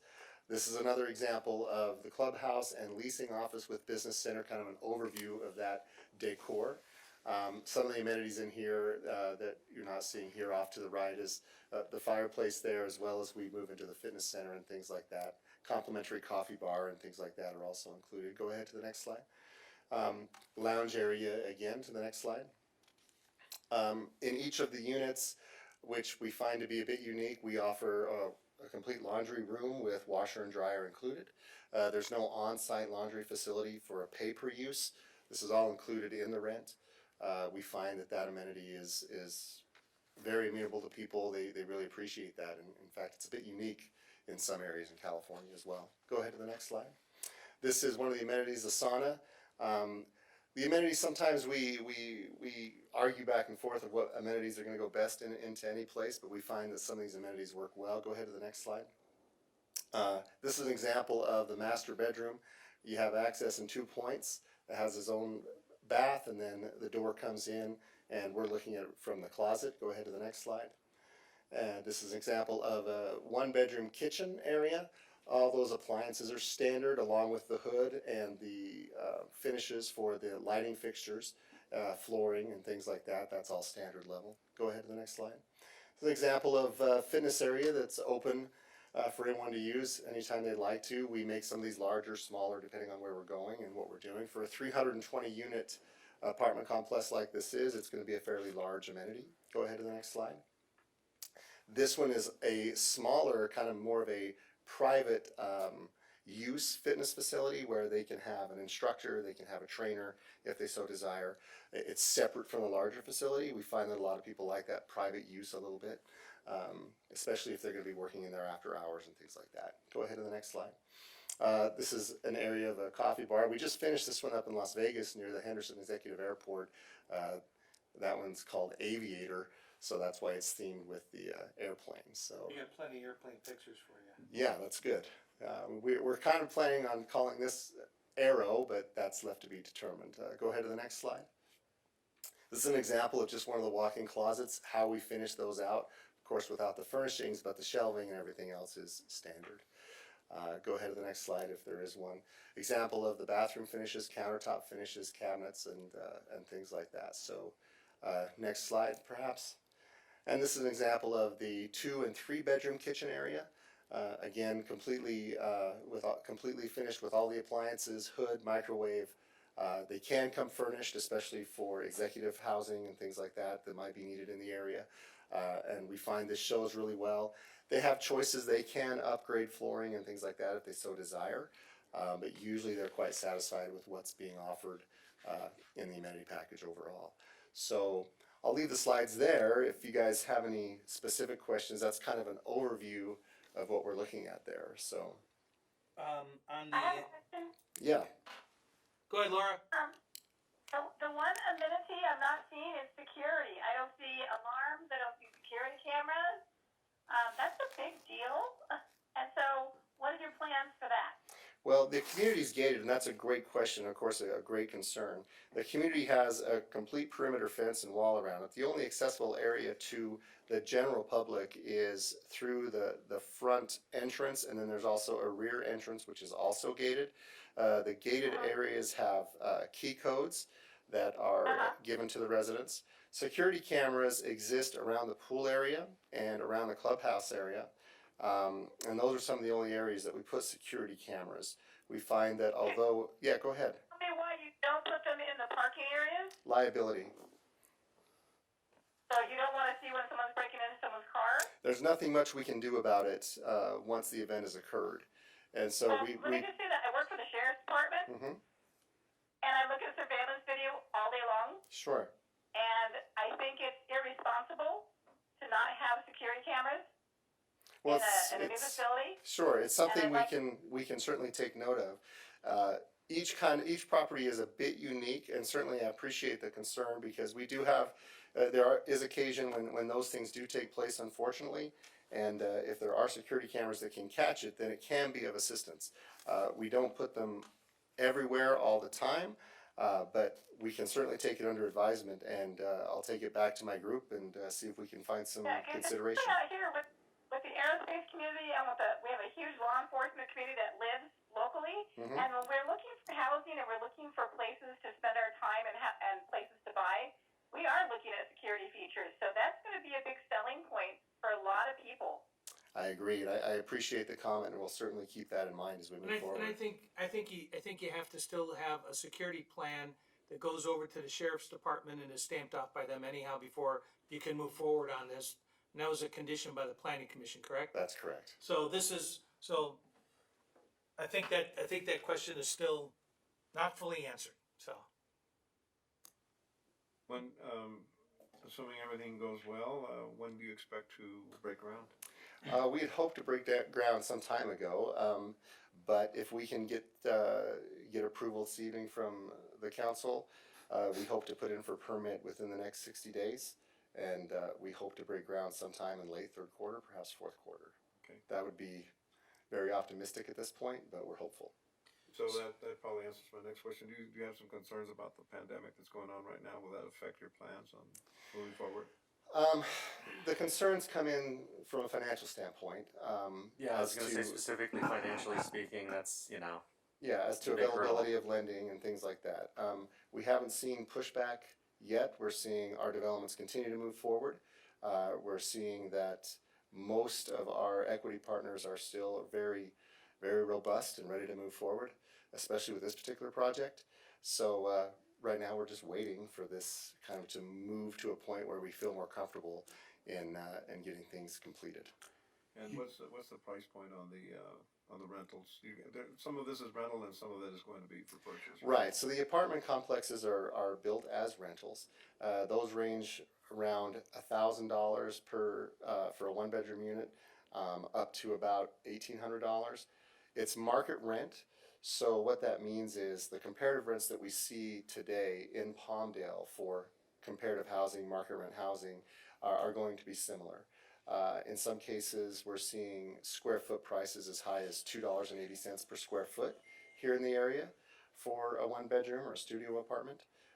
Our budgets are below that, but that'll be where the market rate is right now for the rentals in the area. And what about the sales? The sales, so the homes that the single family homes are in the 299 to 399 range. That's the target, and the triplexes are about 199 to 299 in that range. We wanted to keep it in those ranges. We feel that's a comfortable range for the area. We can deliver a really solid product for that price point, and so we're looking forward actually to getting those developed right after as we continue on with the multifamily. Good, thank you so much. You mentioned that you're aware of the demand of Yes. this type of product in the city of Palmdale, which I believe there is. And I'm really looking forward to this really being built because of the different variety of housing that is being provided, single family apartments and the triplexes. As far as financing, from what I understand, banks are not willing to finance these type of projects. Is financing a concern of yours to make this a reality? You have a little bit different track record than some of these other guys? We do. We typically use traditional lending, institutional lending for these projects. But to your point, what we've seen prior actually to the state of emergency that we're in is that lenders were pulling back their lending, not because they weren't willing to lend on the project, they were pulling back their portion. So rather than doing a traditional, say, 80-20 split on equity versus debt. They were saying, let's bring that back to 70-30, let's bring it back to 60-40, or even 55-45, whatever the case might be. The banks felt and the financial market felt, at least my understanding and some of my partners were understanding that they felt there was equity in the marketplace and they wanted to reduce their exposure. The banks did, the institutional lending did. They were still on board with us and had no problem with it. The projects that we're doing in Vegas and things like that with the institutional lenders have been very positive. They've been very bullish on this project, so they're ready to move forward, and my equity partners are, again, ready to go, and we're securing that construction debt. So we haven't had any concerns as of yet. So far, so good. We'll hope that this continues. Okay. Along the lines of security, are you having on-site 24-hour management, or how is that going to work? So we have full-time leasing staff on site, and then there's also on-call maintenance personnel. We do have as well 24-hour security that's on site, roving in golf carts and things like that. So that's part of the reason why we kind of mitigate the issue for security cameras and things like that. While I do understand the need, we found that sometimes those are actually more of a detriment than they are an advantage. But again, as was mentioned, we'll take it under advisement and keep it in consideration for review. And I think you mentioned the phasing of the project, but I really couldn't get how you're going to build it. You mentioned the single family first. What's the phasing plan that you? So the phasing plan for the project is actually the multifamily portion first. Okay. That's the greatest impact to the area overall, as well as to the streets, the traffic, and as well as to the infrastructure. So we'd like to get that impact taken care of early on. The intent is to build the multifamily, move to the triplex, and then the single family coming in at the last portion of it. I believe council member on the phone had a comment or a question, because we talked about cameras again, and I think she got excited about it. Laura, was there something else you were gonna jump in on? No, I just want to say that I just want to assure you that as soon as we break ground on this and people realize what's going in, your waiting list will be a mile long because people are going to want to get in there so quickly because we're so desperate for this housing. So I'm very glad that it's coming. Well, thank you. I appreciate that comment. We've certainly had some very positive feedback in the area, and we're very much looking forward to getting started on this. And I really can't thank your planning staff enough, especially for over the past few months. Has really made a big difference in getting this project to where we are now. I think I had lunch with Mike in your economic development office 3+ years ago. At least we yeah, you know. So as I came through town and this just occurs to me, I think you have wonderful amenities, the gyms, the common areas, the places for entertainment and so on.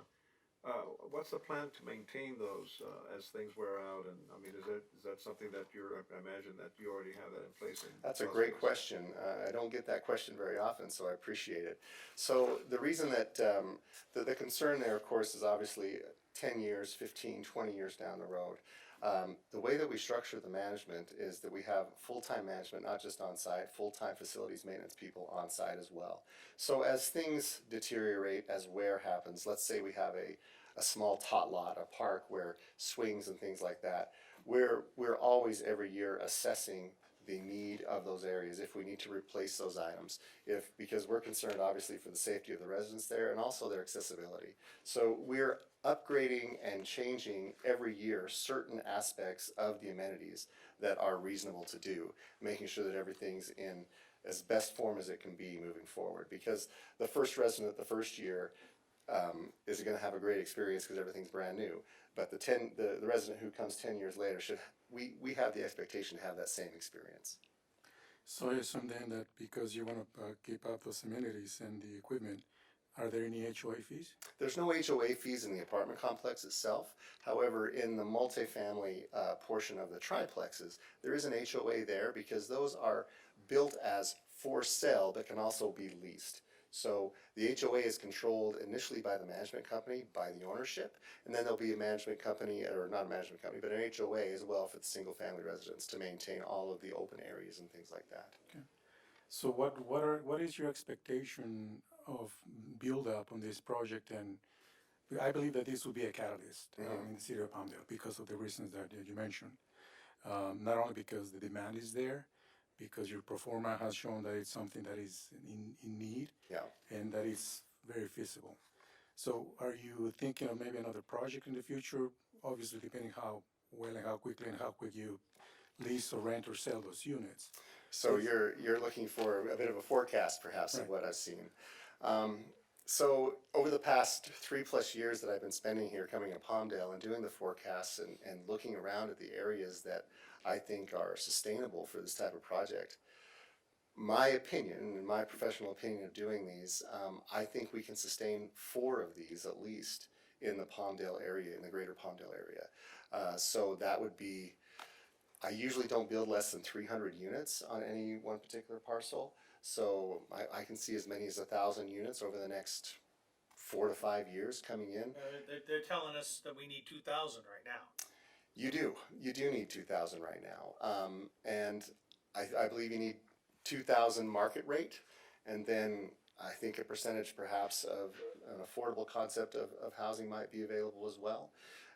In my experience really with affordable housing and things like that, especially in the current climate that we're in with rents, taking out the current situation, this short-term situation we're in, is that affordable housing can still be very, very nice, be amenity rich, but it just takes a little bit more of a savvy developer to understand what those needs are.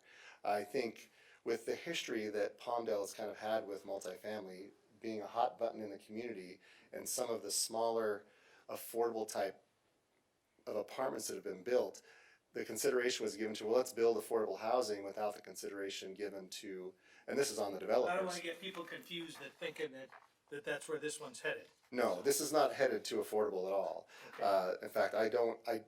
In fact, when I met with Mike, I said, I don't do really affordable components to the housing. We do market rate housing. Right. And as we ran the numbers here in Palmdale, we felt strongly that this was a hidden gem, quite frankly, that nobody was really giving any attention to. Right. Well, I think we had a couple of questions that came up, but I think that when you look at the map, some of those questions, I think, answer themselves, because the residential units and things that are adjacent to the unincorporated area to the north, and that the driveways are actually on Rancho Vista Boulevard and in the middle of the complex there. That's correct. So yeah, to speak to that comment of, some concern from the north side, the multifamily portion again is a 2-story walk-up, so that's placed on Rancho. Right. So the views from the north, looking from the northern side there, looking back to, I guess, the south and to the mountains, are going to be virtually unobstructed from that standpoint.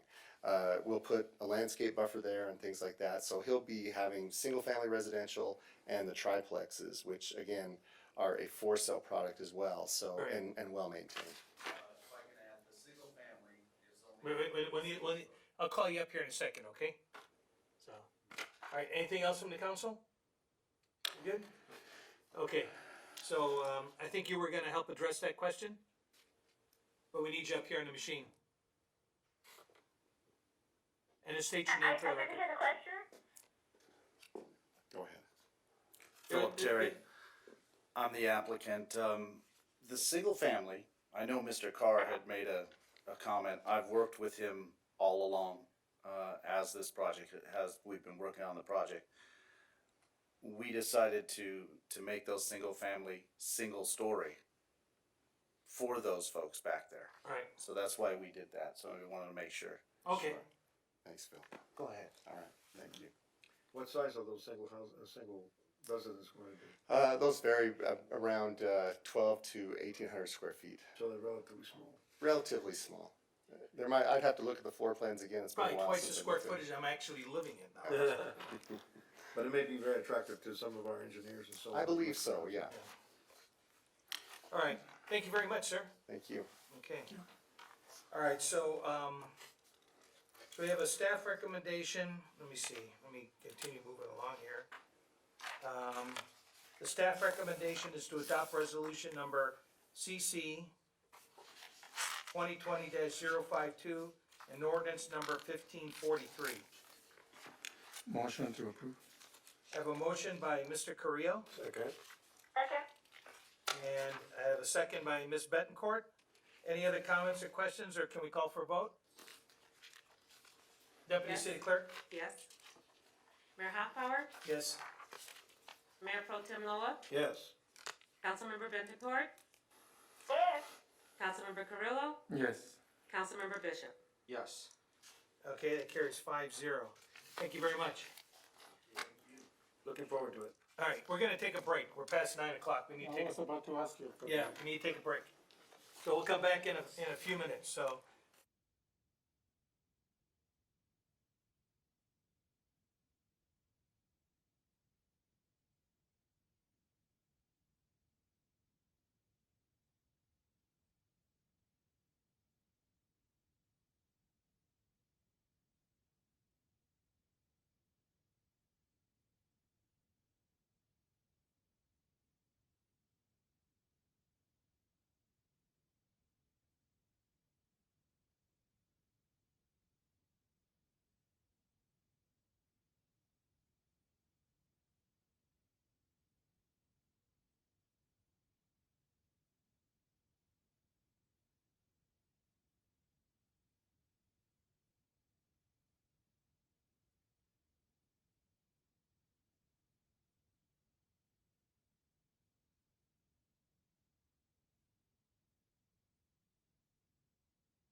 We'll get seated here.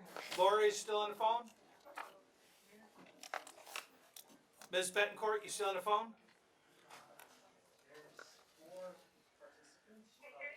Okay, we got you. Good. All right, so we're at item number 24. We'll call the meeting back to order. And who's doing the report here? Mayor and members of the City Council, here today to give you an update on our community trace aggregation program, otherwise known as a CCA. Just a quick refresher on what a CCA is the jurisdiction that forms a CCA takes over the procurement of energy on behalf of its customers, and then the utility, which for us is Southern California Edison, continues to provide the transmission of the power and the billing. So us informing our CCA, we're just going to purchase power on behalf of our residents who participate in the program, and Edison will continue to deliver it to them, and we'll continue with the billing. Now, one thing with our CCA is that we've adopted an official name. We've changed it. Now it's it's called Energy for Palmdale's Independent Choice, or EPIC. And the reason why we're going forward with that name is because it's a very good description of what the program is about. It's about Palmdale being able to independently choose energy on behalf of its residents. A quick history: in December of 2018 at a council workshop, staff was instructed to submit a implementation plan to the California Public Utilities Commission to show the intent that we had to have a CCA up and running for services in the year 2020. Then following in the months of March and April of 2019, the council selected to join the California Choice Energy, otherwise known as CalChoices, JPA, Joint Powers Agreement, which would enable us to create a hybrid CCA, where we're independent, but then at the same time we have other independent CCAs that we collaborate with. Since then, we've been working a lot with CalChoice, and we've executed agreements with CalChoice, with River City Bank, which provides the lockbox and the financial side of the CCA. We've prepared a renewable energy portfolio standard documents, and we've also done our energy resource adequacy plan documents. One interesting thing to mention is that we've had to work a lot with Edison on this program. We've actually changed the implementation dates a few times because of Edison saying that they can't accommodate the original launch plans. When originally the council decided to move forward, the CCA was already supposed to start now for May of 2020. But now the residential program will be in October of this year. And also for municipals, our bills will start going with the CCA starting in October. And in June of 2021, we'll extend the program to commercial. And we've been educating ourselves quite a bit on how to run a CCA. One thing that we're really excited about is that I'd like to introduce our new senior management analyst, who is going to be taking the lead with our CCA program. And she's very experienced with CCAs, working on Lancaster's CCA for a while. So I'd like to introduce Kathy Wells to give a little bit more of an update on our program. Thank you, Ben. May I take this off? Okay, it's warm. Yeah, telling me. Good evening, Mayor, members of the council. I'm Kathy Wells. I'm very excited to be a part of Palmdale's new CCA. As Ben mentioned, I'm just going to give you a quick background. I come from the city of Lancaster. I was on the implementation team, launching the first CCA in Southern California and in Southern California Edison territory. So I have a lot of experience dealing with Southern California Edison. I have a lot of experience dealing with CalChoice, and I've been launching programs for the city of Lancaster, so I know where the CCA can go. So I'm very excited to kind of share with you, since I've been here the last 4 weeks, what I've been working on. And I think we have a couple of slides, but just as Ben had mentioned, we recently we have begun to reach several milestones as we're approaching our October launch. So over the past few weeks, excuse me, oh, thank you. We have submitted EPIC's 2021 Resource Adequacy Load Forecast to the PUC. The load forecast is what represents our anticipated amount of energy that we're going to need to serve our customers It's the backup power. So we just filed that in April. This month, working with CalChoice, we're beginning contract negotiations to purchase our renewable energy on behalf of our customers. Final contracts will be brought to council for consideration in June or July. Those will be the first of many. We anticipate to see many different contracts coming through. We anticipate starting in June, could go through July. We will know more when we come back to council next month. Excitingly, Epic staff, we've been working with our marketing consultant, Trepepi Smith, on our branding and our outreach strategy. And How have those guys been to work with? fantastic. I will tell you, they're very responsive. They're very creative, and I can't wait to share with you our new logo. He already shared with you our name that we came up with, Epic, which I love because it is an epic program. It's an epic move for the council and for the community. But we've selected a unique and colorful logo. I'm just going to skip ahead because I'm excited. And I want to share that with you. This is our new logo. This is Epic. And we think that this conveys a positive descriptive image of what the program provides to our community. This also sets us apart from other CCAs in Southern California. I love that we also have an icon. There are no other CCAs with that, I will tell you. So we have our own Nike swoosh. Love it. So we're excited to get started on that. Along with our logo, we've been developing our website. We will have a dedicated website that customers and the community can go to for information on what is a CCA, what are your rates, how will this affect me, what programs. We plan on cross-promoting with city staff and the city website and the city newsletter, and we plan on taking advantage of other promotional opportunities as we launch our branding program. So you will see us in the Palmdale magazine in the summer. We will be doing possibly some press releases, obviously, newspaper, radio ads, event outreach, if there's some events coming up. And along with the outreach, we are going to be doing customer mailing notices. We're actually required by the CPUC to notify customers prior to our launch. So we will be sending out 2 prior to launch and 2 after enrollment. And the purpose of that is to educate the customers, let them know that the program is coming, what are the rates. If you want to opt out, you choose to opt out, this is how you do it. It also is an educational tool to educate that we are partnering with Southern California Edison. You are still an Edison customer. Edison still does the billing. They still maintain the lines. We don't own the infrastructure. We're simply buying and aggregating energy on behalf of our community. So with those notices, that should be the first. You will expect to get calls on that, I'm sure. But we're very excited to get going on that. Those will start going out in August. August, September, and then you'll see a second round November and December. So also now that we've been received some changes in Edison's rates, and we've also received our updated customer usage, CalChoice has begun to refine our financial pro forma and our projections for rate savings. So along with that, we're working on our pro forma. We continue to refine it. We're looking for savings for rates. And they'll be based on the standard product offering, which is 32% renewable energy. We will also offer a 100% renewable energy option for anyone that wants to opt up and have an all renewable product.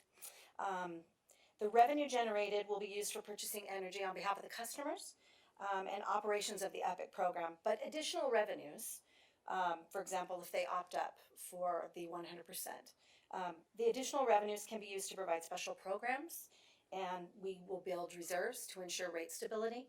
So that's one of the purposes of that. We're going to continue to fine-tune operating assumptions and our program offerings, and staff's going to bring the recommendation of proposed rates to the council for your consideration in June.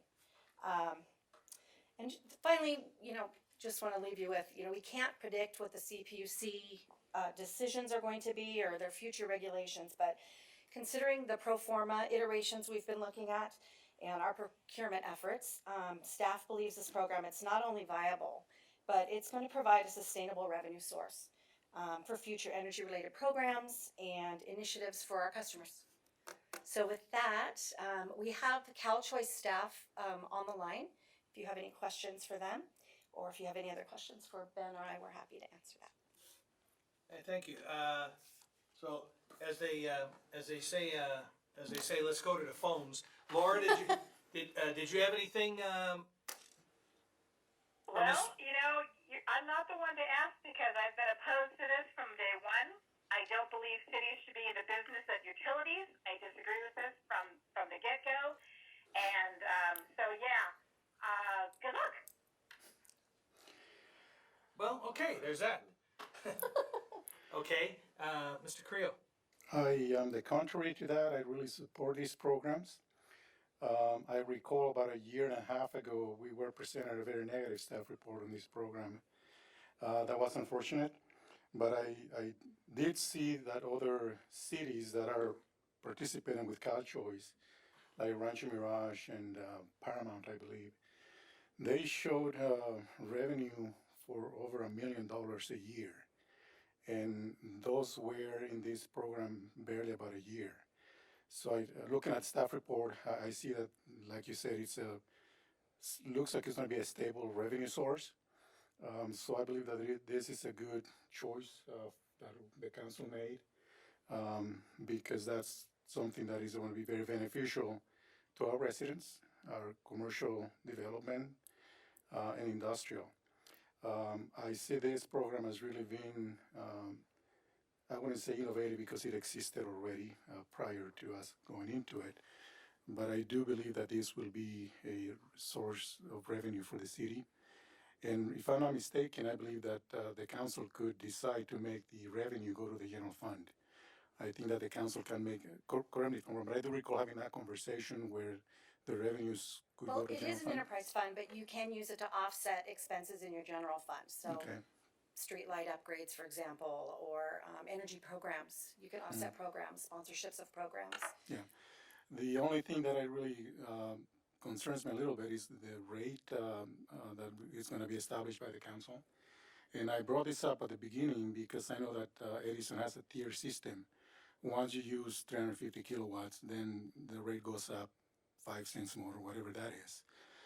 So I don't know to what freedom will the council have to look at what our options would be, because I do not like those rates that Edison puts up, because 350 watts in the summer, that's 2 weeks.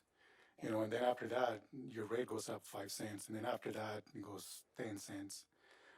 So that's something that I like to mention to the council to see, and it will depend on what staff recommends, of course, I realize that. Right, and I'll share with you real quick as far, and this is some part of the education piece. So the tier rates that you're talking about on Edison's side of the bill, that is on the delivery charges. That will not go away. That will, everybody pays that whether you opt out or you stay in. We cannot touch that side of the bill, we cannot control it. What we can control is the amount of green energy that we purchase. We purchase it on the market exactly like Southern California Edison does. They go out in the real-time market. We have technical experts that help us do that. So we secure the best rates that we can, the best pricing for the contracts, and that helps us secure our rates. And another thing that we can control is as we get on our feet, we can start to do energy programs. And there are programs out there that will help lower everybody's cost. We already have solar energy out here. Battery storage is a future thing. Didn't want to get too deep into it, but there are other programs coming and grant money coming from the state that will help us initiate and launch some of these programs that will help our customers. So not only does it green, and it affects the entire community, whether you're our customer or not, because it drops our entire load. Okay. So there's things we can do that way. And that's the benefit of the council monitoring that and overseeing us, because it's your So I'm choice. sure those grants come with strings attached. Do you recall anything that? Reporting, some of them. I mean, I've gotten several grant money. A lot of it is for design, R&D stuff that they want to, experiment with new things. Lucky for us, Lancaster has started that and proven that it works. So, but there is grant money for example, we're getting ready to look at funding that the ratepayers already pay into. It goes to the PUC, and it's the self-generation incentive program. So if we put battery storage, for example, we get reimbursed through Southern California Edison for that. So we recoup our costs. Okay.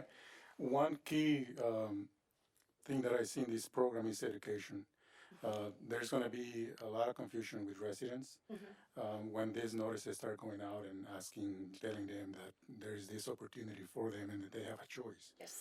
In your experience working in Lancaster with this program, what percentage would you say that the residents were confused that once they found out that they didn't have to be part of the program, they could opt out?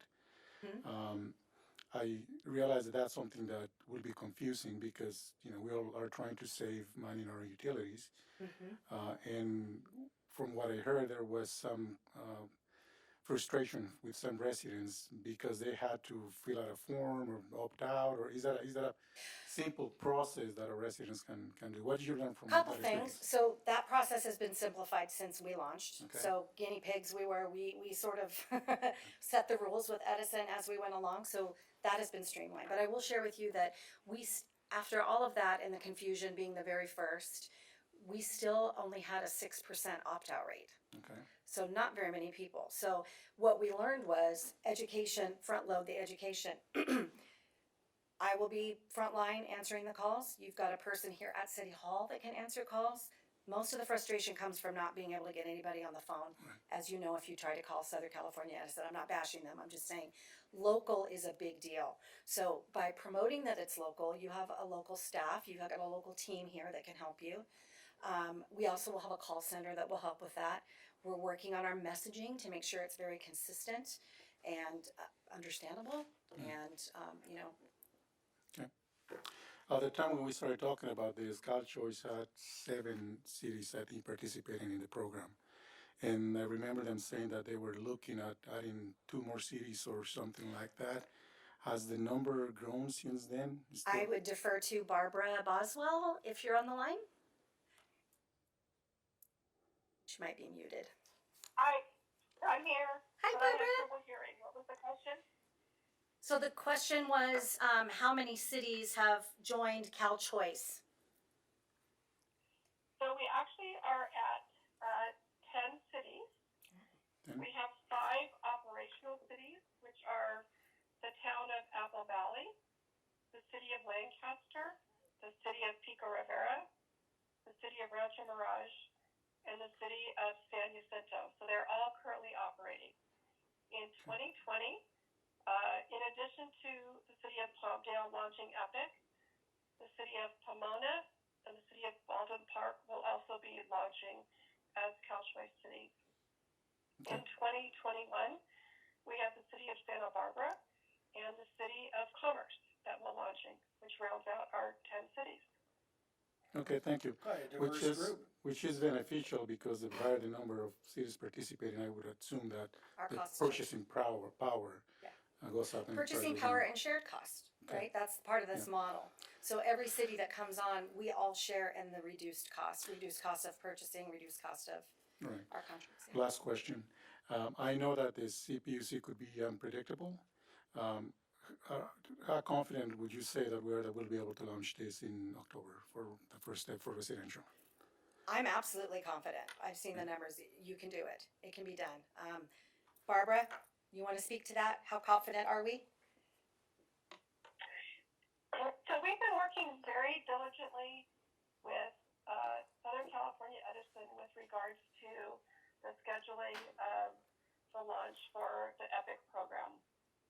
And we have a commitment from Southern California Edison with regards to being able to launch in October 2020. And the EPIC team, the Palmdale team, as well as the CalChoice team are ready to get going and begin serving customers in October. We are confident with Southern California Edison's commitment that we will meet that target. Okay, thank you. Any other questions for the rest of the council? Mr. Bishop? No, I'm good. Mr. Loa? Congratulations and thank you for coming over. Yes, thank you. I'm excited. I want to do a lot to continue, bonding with our neighbor to the north, which I think is important. And great presentation, and I can sense your excitement. And I believe in it. I'm born and raised here in the Alamo Valley too. I'll share that with you. So I I love this community, and I've seen what it can do. I've seen up north too, and we have a very different demographic here. There's a lot of opportunity for revenue stability, for programs, which is exciting. So, Good. thank you so much. I'm happy to be here. It's a pleasure to Thank see you, you. ma'am. Ben, anything we need to do to wrap that up? No, it's just a special report, and so. I didn't know if you had any ribbons to tie on that or anything. No, if you have any additional questions, I'd be glad to answer them, or. Thank you, Ben, for all No. the work you've done. Thank you. That's good. We're looking What forward to questions, Mr. additional Clerk? follow-up and seeing you around City Hall here, so. All right, great, very much. Thank you very much. Number 25, who's handling that one? Marie.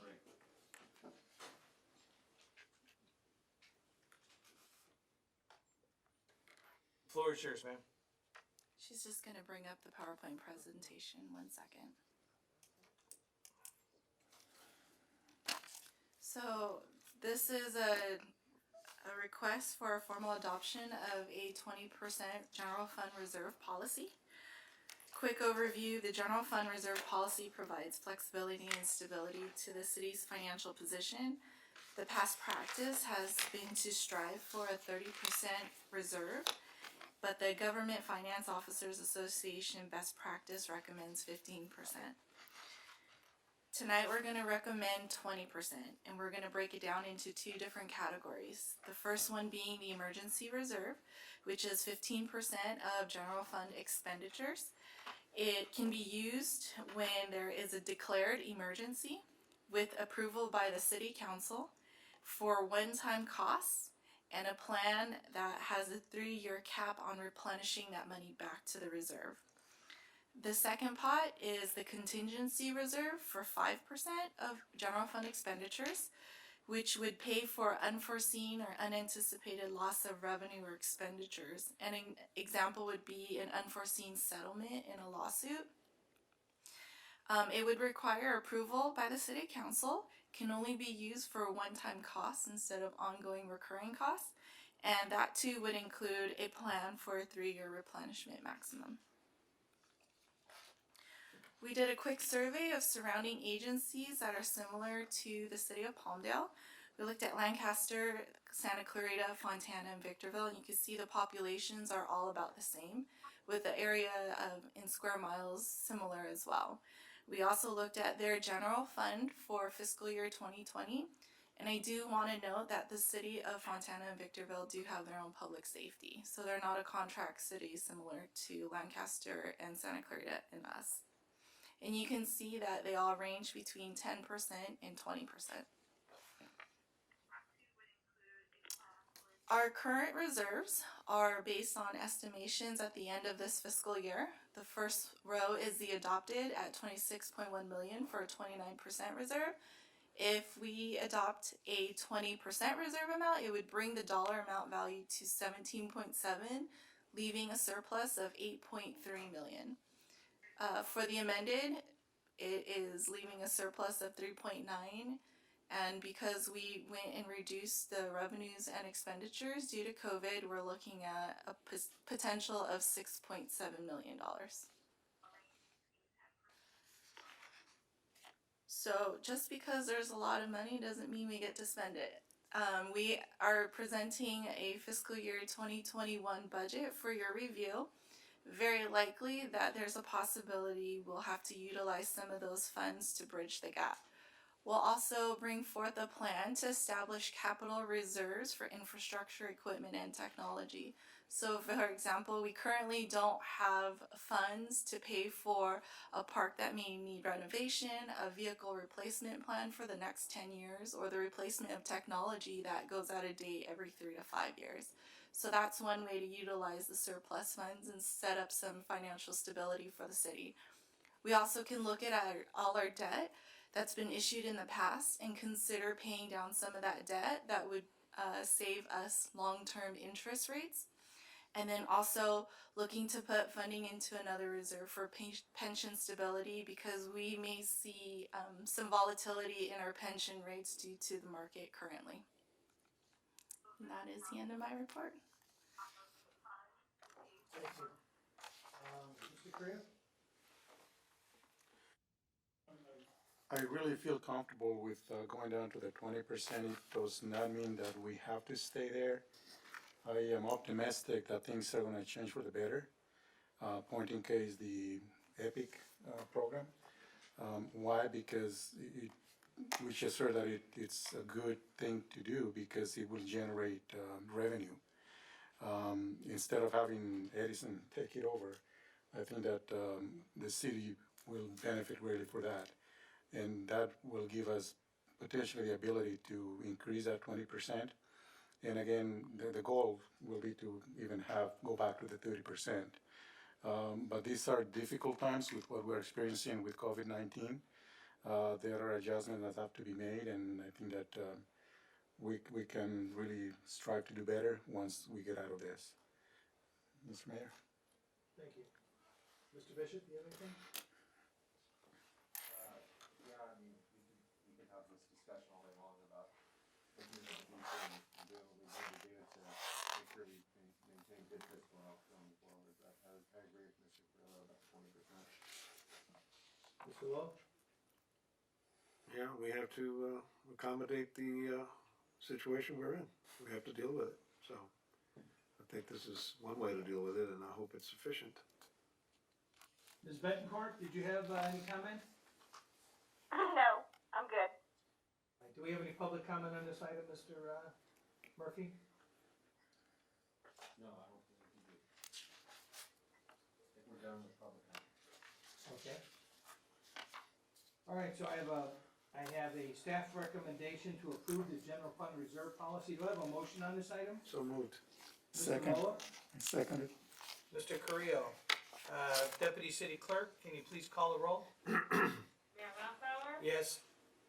Mayor Pro Tem Loa? Yes. Councilmember Bettencourt? Yes? Councilmember Carrillo? Yes. Councilmember Bishop? Yes. The item carries. Thank you very much. Item number 25.2, excuse me. Mr. Behan, are you doing this, or? Mr. Louis Getterbay, Palmdale manager. Thank you, sir.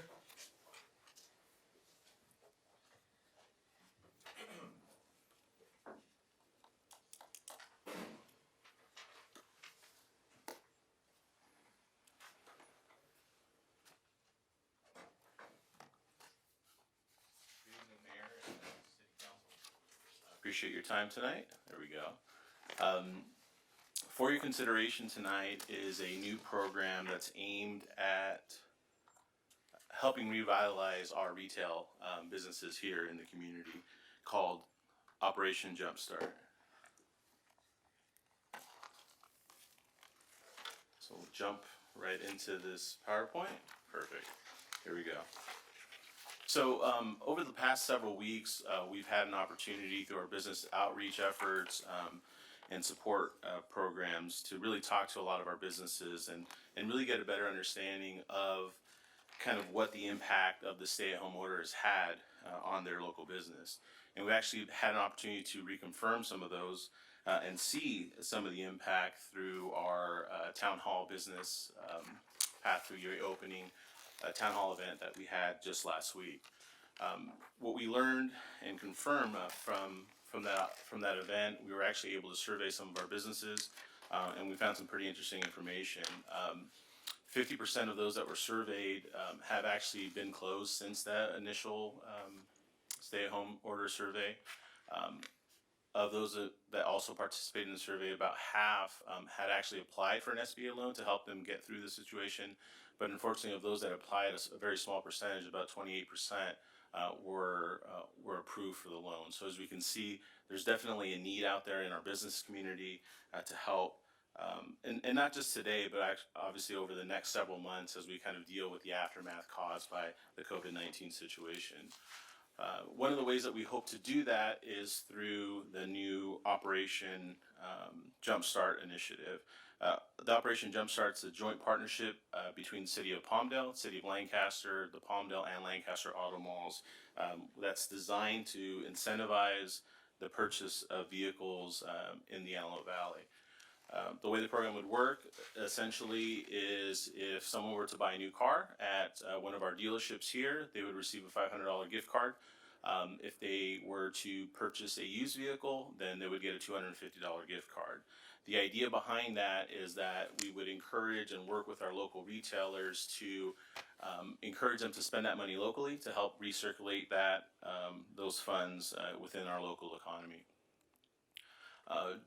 General overview of the program, we would be asking to allocate about $750,000 to go towards the gift card program. Although this is a joint partnership, the funds that we allocate as a city would go specifically to the deals that are made at the Palmdale Auto Mall Association.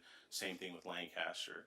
The program would run about 3 months or through August 12th. Or until the funds run out. The more cars we sell, the more gift cards we give out. Again, until the money goes out. We would be handling the distribution of the gift cards, again, for all the deals that are done at the Palmdale Auto Mall. And we're working now with the mall. They've offered to provide us a kiosk there to help with the distribution of these cards. The thought process behind it is obviously better working hours for people that are purchasing cars, especially over the weekends. And we're actually looking at trying to figure out a way to be having staff there on hand to provide it 7 days a week to again help on the customer service side as well. Our staff would be manning that and monitoring the gift cards as they come in. Be taking essential information from the dealerships and the individuals that are buying the vehicle, logging everything, and they would only be taking a certain number of cards with them every day as the shifts come in, so that we don't have a big pile of gift cards sitting in a kiosk in there. So we've taken a look at different ways that we can implement some safety and security measures to make sure that we keep track of the gift cards as we go through that program. One of the other components of it, where we will be working very closely with our partners, would be in a joint marketing campaign. It makes sense for all of us, if we're going to be promoting the same program, to work together to get that message out above and beyond what the auto dealers may be doing on their own or our retailers. So our contribution would be about $20,000. Every partner would also put in, including the 2 auto dealerships, to get the word out. As you can see, we'll be doing some traditional media to get the word out to the community to help encourage people to buy, but we're also looking and exploring ways to do some targeted marketing outside of the Lancaster and Palmdale proper area to hopefully generate some new sales out in the Santa Clarita areas, out in the outskirts of East Kern Valley or East Kern County, again, to help generate new sales for the dealerships, and not only for the dealerships, but also for our local retailers.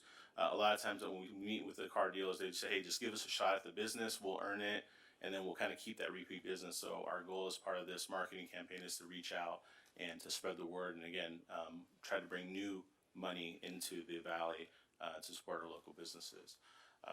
Operation Jumpstart, as I'm sure you've seen over the last few months, is just kind of one of the new components that we're adding as our attempt to be a more business-friendly city. You know, we started with the Take Me Home Care Tonight program to help out the restaurants. We created a COVID-19 business resource page, which has been heavily used since the pandemic started. We've hosted as a city several different business trainings and webinars, both in English and Spanish, to help get the message out, provide some of the services for our community as well. Hopefully in the next few weeks, we'll be able to announce a new program that will also provide some additional help and support for our local businesses that would be very unique and, from what we understand, kind of the first of its kind for municipality and business type of partnerships. So with that, I thank you very much for your time. Staff is recommending the approval of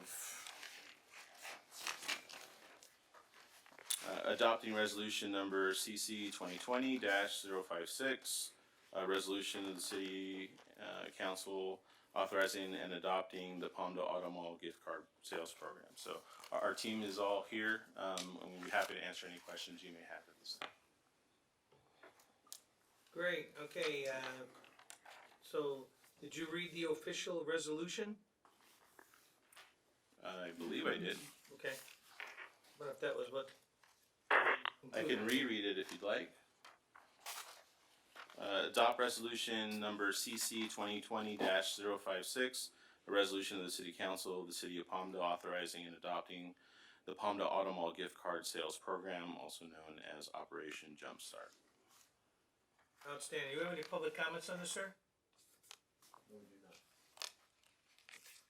All right. Laura, do you have anything?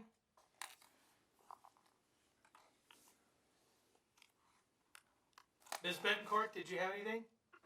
No, I'm good. Good. Mr. Bishop? No, I'm good. I think it will be good for our economic, health once things get back going again. Yeah, Mr. Loa? I'm all for it. I think it's a good plan. I think the kiosk in the mall is brilliant. So they get their card and it's gonna be spent before they head out the door. So, very good. I think now we just need to get these businesses open again safely. Yeah. Yeah, I do recall this program, similar program back in 2008, 2009, which was very successful. I think that dealerships sold the cars and the gift cards ran out rather quick. So I'm optimistic that maybe before even August 12th or 22nd, whatever the projected date was, I think it'll be a successful program. Another great opportunity to jumpstart the economy and help the small businesses indirectly by giving them that $500 or $250 gift card. So it's a great idea. Thank you. I believe we did have one small change that we wanted to bring up.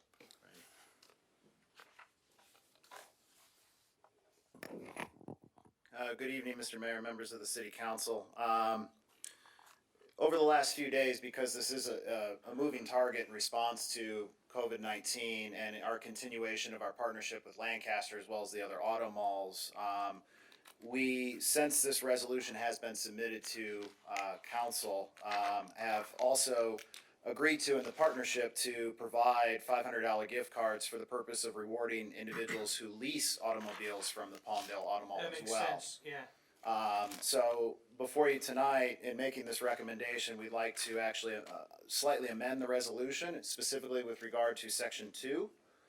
What we propose, and City Attorney, please jump in if I don't properly draft this correctly. At the end of subsection 2, where it talks of the $250 gift cards, I would propose adding and subsection 3, $500 gift cards for the purpose of rewarding individuals who lease an automobile from the Palmdale Auto Mall, and then go into the conclusory sentence, the amount set aside for the purchase of these gift cards from the City of Palmdale shall not exceed $750,000 unless this program is extended or modified by the City Council.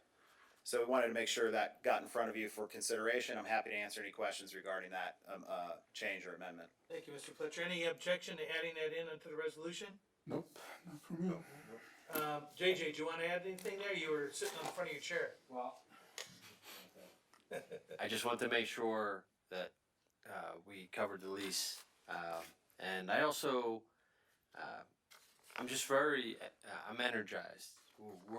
We have brought on a lot of great talent on this team, and Luis and Kathy have really integrated well, and I think working with our other team members, I think what you're seeing tonight is a lot of energy, a lot of excitement, and I think we got an unbelievable future. So. Good, great. Well, unless there's any further questions or discussion, I think that we have a staff recommendation to adopt resolution number CC 2020-056 as amended. Do I hear a motion on that? So moved. second. Okay, I got motions and seconds. You wanna pick somebody on that? And I think I had, so we're pushing a button. Oh, Mr. Carrillo. Okay, that's fine. Okay, did something show up over there, Deputy City Clerk? Okay, yeah, Carrillo and Bishop made that, got that in. All right, can we need to do a, voice vote, please? Mayor Hoffbauer? Yes. Mayor Pro Tem Loa? Yes. Councilmember Betancourt? Yes? Councilmember Carrillo? Yes. Councilmember Bishop? Yes. Very good, that item carries 5-0. Good job, you guys. I look forward to continuing and improving on our programs in collaboration with our good friends to the north. Okay, we have informational reports and various committee memberships and things of that nature. Anybody wanna take a stab at it?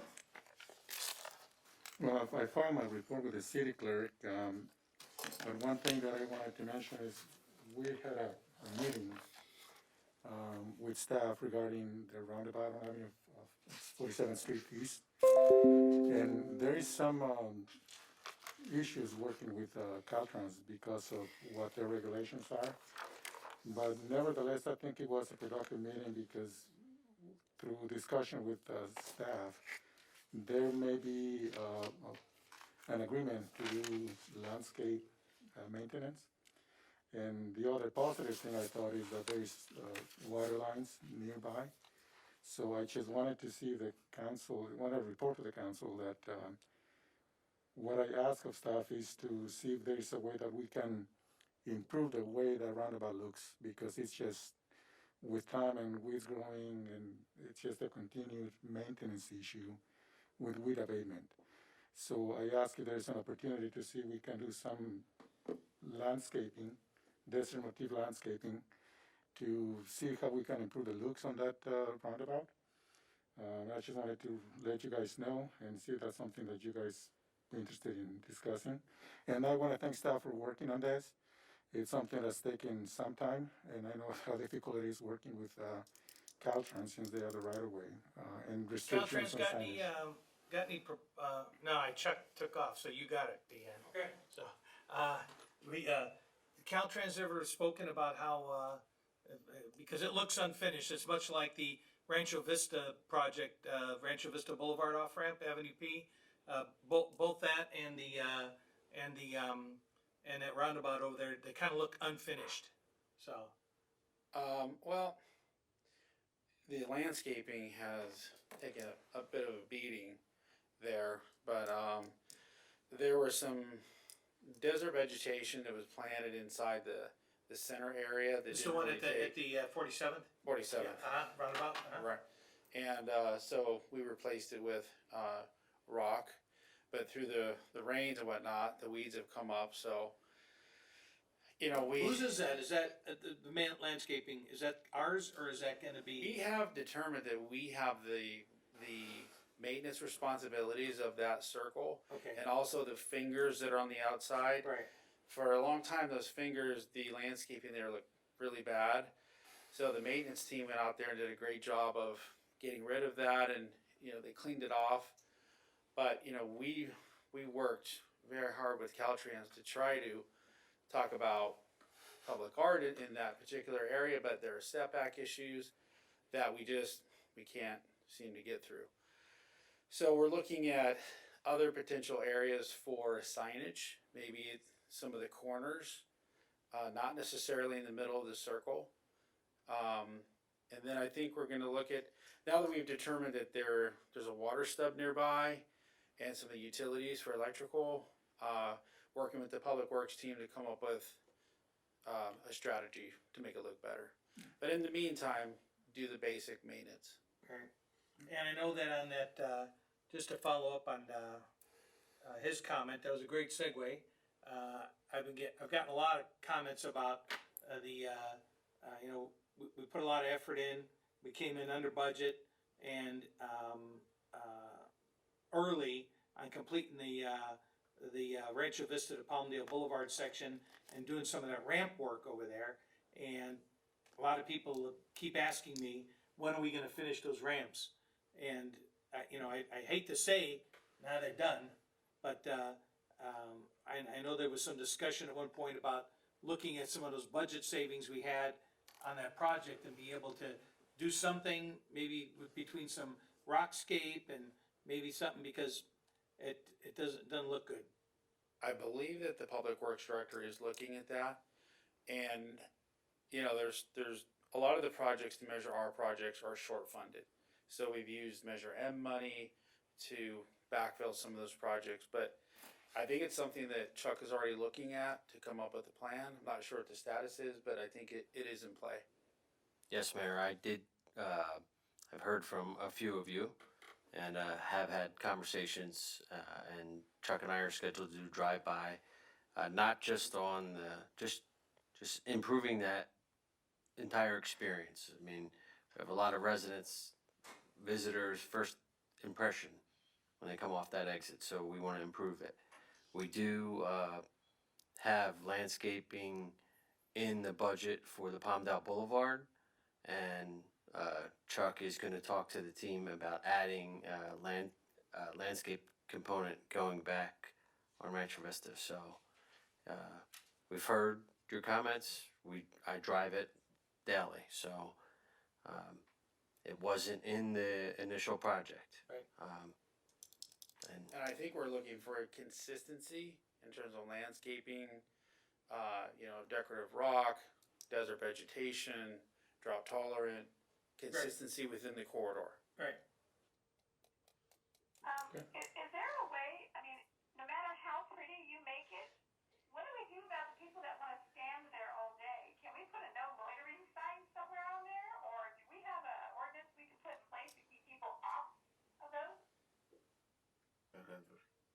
I think the answer I've gotten back from that is that the highway patrol or the sheriff will cite guys because of the fact that they're walking out into traffic, they're obstructing traffic and becoming a hazard. You're talking about like panhandlers at those ramps, right?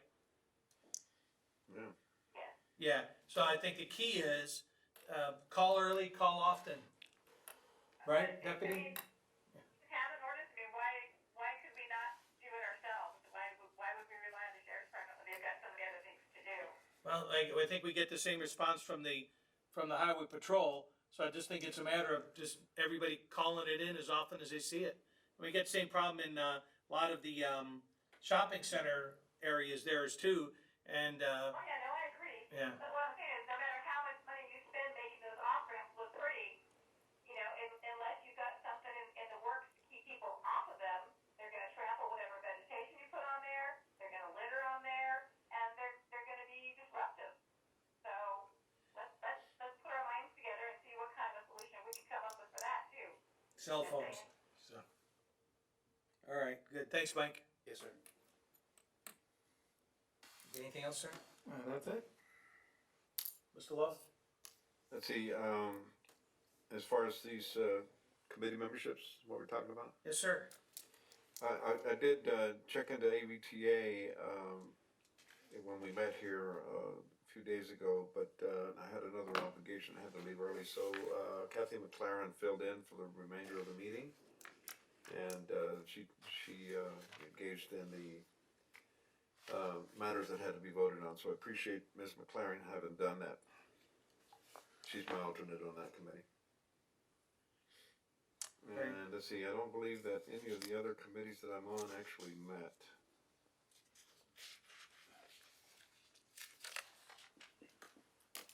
As far as I'm aware of.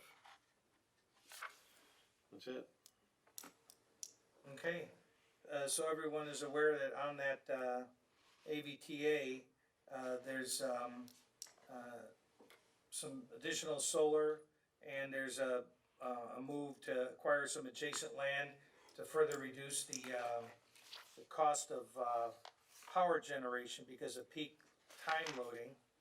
And the exciting thing is AVTA got under the federal allocation almost $48 million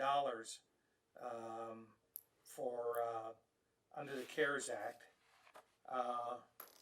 And that's gonna help funding 5 more 60-foot buses, 6 30-foot micro transit that's gonna serve the far east side, and then hopefully we'll start getting something up in the southwest side of the community. Charging equipment and network integration.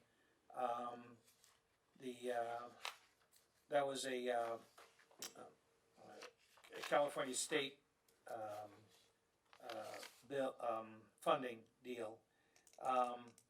We're looking at as of April, unless it's a reserve vehicle that's being used because something is in getting an upgrade or getting service work done on it, there are no diesel buses running in the Antelope Valley any longer. All of the transit buses are electric at this point. And the cost, energy cost, in comparison to diesel, which was running, and I think was this on a per mile? It was costing $2.87 for the diesels, and it was costing 13 cents for the same metric on the for the electric.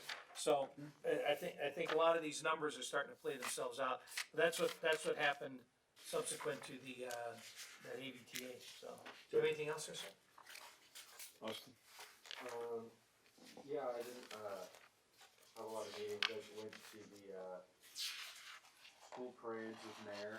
We attended a few of those, and then I also attended the, AVA QMD meeting, and there we approved, $57.99 for the grant funds for electric food, it's additional funds for an electric, food delivery vans or serves. So I believe that's, we got a van from them and then a truck too, so. It was a truck and a van that we had grants. So here's the interesting number from that AQMD meeting the other day. I went through there and ran the math. We processed over $420,000 to our local community, which is this is state money that we're bringing back to the local community, and a couple of those went to saves. We had some contractors that were able to replace some older diesel equipment with newer technology. We changed some rules for some of the powder coating guys, being that we don't have to follow the LA rules. We have a different scenario up here. So we've done very well for ourselves in securing funding through that. I tell you what, you can't advocate for it if you don't show up to the meetings, and that's what we've been doing. Yeah, We've been out there talking to our businesses, talking to the AQMD, and I think that's been important though. So thank you for your help on that. It's been, you can't do it alone. Happy to do so, Mayor. Yeah. What else did you have, sir? That was pretty much it. I know I filled in for Mr. Loa briefly on a telecom meeting for sanitation, but I don't have my notes in front of me, but you were working on that one, Mayor. Did you have what we went over? I know it was a relatively short agenda. Yeah, if memory serves me correctly, I think I left that agenda back in my office, but I believe that it was there was the perfunctory mechanisms we have to go through as we do every year with the budgets and the rates setting, just to affirm what the long-term plan was on it. I think there was also some discussion about some water allocations and some farming uses discussion as well. So. All right, anything else? Okay. Yeah, I want to thank all of you for helping out at some of the school parades. I got to tell you something, right now, with as tough as things are, when you get out there and you see how excited those little kids are, and how excited they are to see their school bus coming down the street, to see the sheriff and the fire department up front, and then they, their parents get pretty impressed to see that other city officials, council members and stuff are participating in there, and then just to see their faces light up when they see the car with their teacher's name on it. I tell you what, it breaks my heart sometimes to see how these kids are missing their friends. And I tell you, I gotta appreciate it when my little granddaughter gets on and she does her own little, she shushes me when what are you doing, honey? Shush. I'm in a conference meeting. So she's got the Zoom or whatever it is the kids are using at school, so that's pretty cool. The one at Highland High School just this last weekend. That was amazing. Yeah. Highland High School softball team. That was a great turnout, and Mr. Bishop was there. You and I were there, and the fire department and quite a few residents. Man, I tell you what, that was a long line too, because that was the seniors on the softball team, and they set that little drive-through. So the parade was actually through the parking lot, and I think all those kids were really excited to see that as well. So it's not just the little kids. You get the seniors, and they had all these plans, all these visions, all these ideas about how their senior year was going to end, and all went to hell in a handbasket with this COVID thing. And for something like that to occur for them, I think is, kind of meaningful. So. Yeah, I could tell when we were out there in the community, it meant a lot. It meant a lot to have people show up and let them know that their neighbors and teachers and people that are in the community are there to support them and haven't forgotten about them. Yeah, exactly. So yeah, that was really good. So I appreciate everyone who Ms. helped put Garcia that together. was there to support the team, the softball team, and she's Yep. always promoting. Yeah, Rachel Garcia, that was great too to see her out there. It's hard to recognize people, and we were out at this veterans food thing the other day. JJ was out there too, and I had people say, "Oh, you were there?" I said, "Yeah, I had the blue bandana on." And they go, "Oh, I didn't recognize you. I had the one with the skull." So there were people, you're walking right past them and helping hand out food, and you didn't even realize who was standing there with you, Yeah. But I think that anonymity also adds to the fact that you're out there because you want to do the right thing, not because you're looking to get, get that extra shot in the arm. So, I have just a couple of items. My calendar has been slammed. I have had more briefings, teleconferences, video conferences, and than I think I've ever done. I think this is really teaching us, and hopefully the governor takes note of maybe sometimes there's an easier way to do business. For the first time, I actually had someone else from the North County on the sanitation district personnel meeting. So Cameron Smythe finally joined us. So that was encouraging to know that we had that. So anyways, I've got the whole calendar here. Suffice it to say, anybody that could be giving you a briefing, I've been to. The other meeting that I did attend was the TDA Article 8 hearings. These are from Metro, and this is to take a look at sort of from a little bit, not at a granular level, but at a little higher level, looking at our transit needs overall being addressed. They can have been reasonably addressed with the budget that's allocated for them. And I think that the areas that we cover for our hearing, and I've got to ask to make sure that we go out and do an in-person one out of Catalina Island. We just keep kind of doing that one, from, somewhere over here in the mainland. But we cover Catalina Island, Antelope Valley, and Santa Clarita Valley. And so there are a lot of good suggestions, and all it takes is money. But for what we've got, the Article 8 items have been met. Also, we've got the SCAG meetings coming up, and Are those still scheduled on Thursday? yes, sir.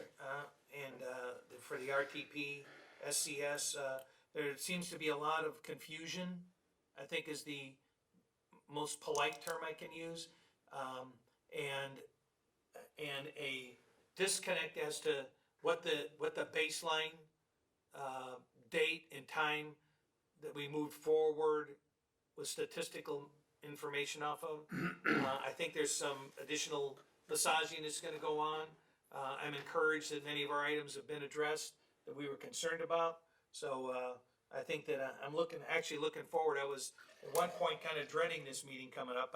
I think I am actually quite encouraged after having some discussions on that. And then we'll go to the phones.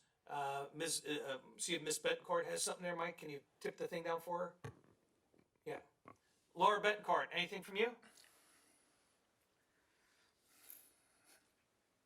I know that she submitted her report. Was there anything additional you wanted to add?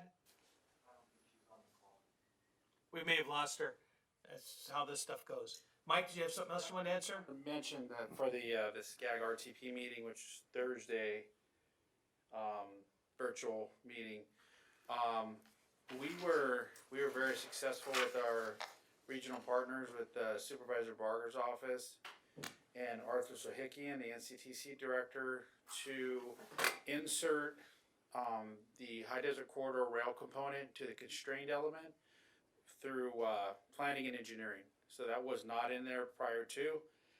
It was a good team effort. So it's been added. It will be addressed after the meeting. So that's a really good regional effort that we worked on together. I think the other thing that's important is in order to be in conformance with the federal statutes, they'll make a motion to approve the federal statute, but give an extension of 120 days to work out other issues that are pending. Great. So, yeah. Okay.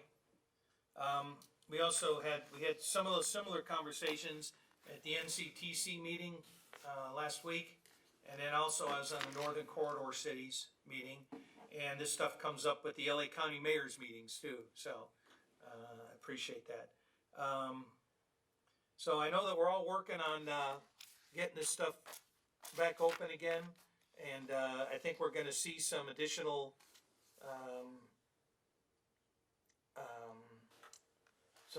information. Board of Supervisors, the governor has put this down to he says, here's the basic criteria, and counties work out the rest of it. And so I think we're looking at seeing some more stuff. The Board of Supervisors should have their report from their staff today now. And so I'm sure they will chew it up. And Supervisor Solis did the press conference today to give us our briefing today. And she said that they'll be promulgating some additional information later this week.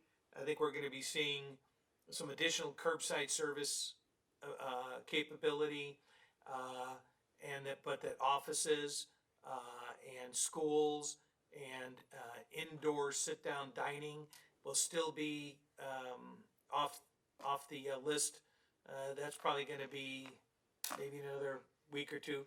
I think they want to see how well everybody plays in the sandbox with the current things that's coming out. JJ, do you want to add something to that?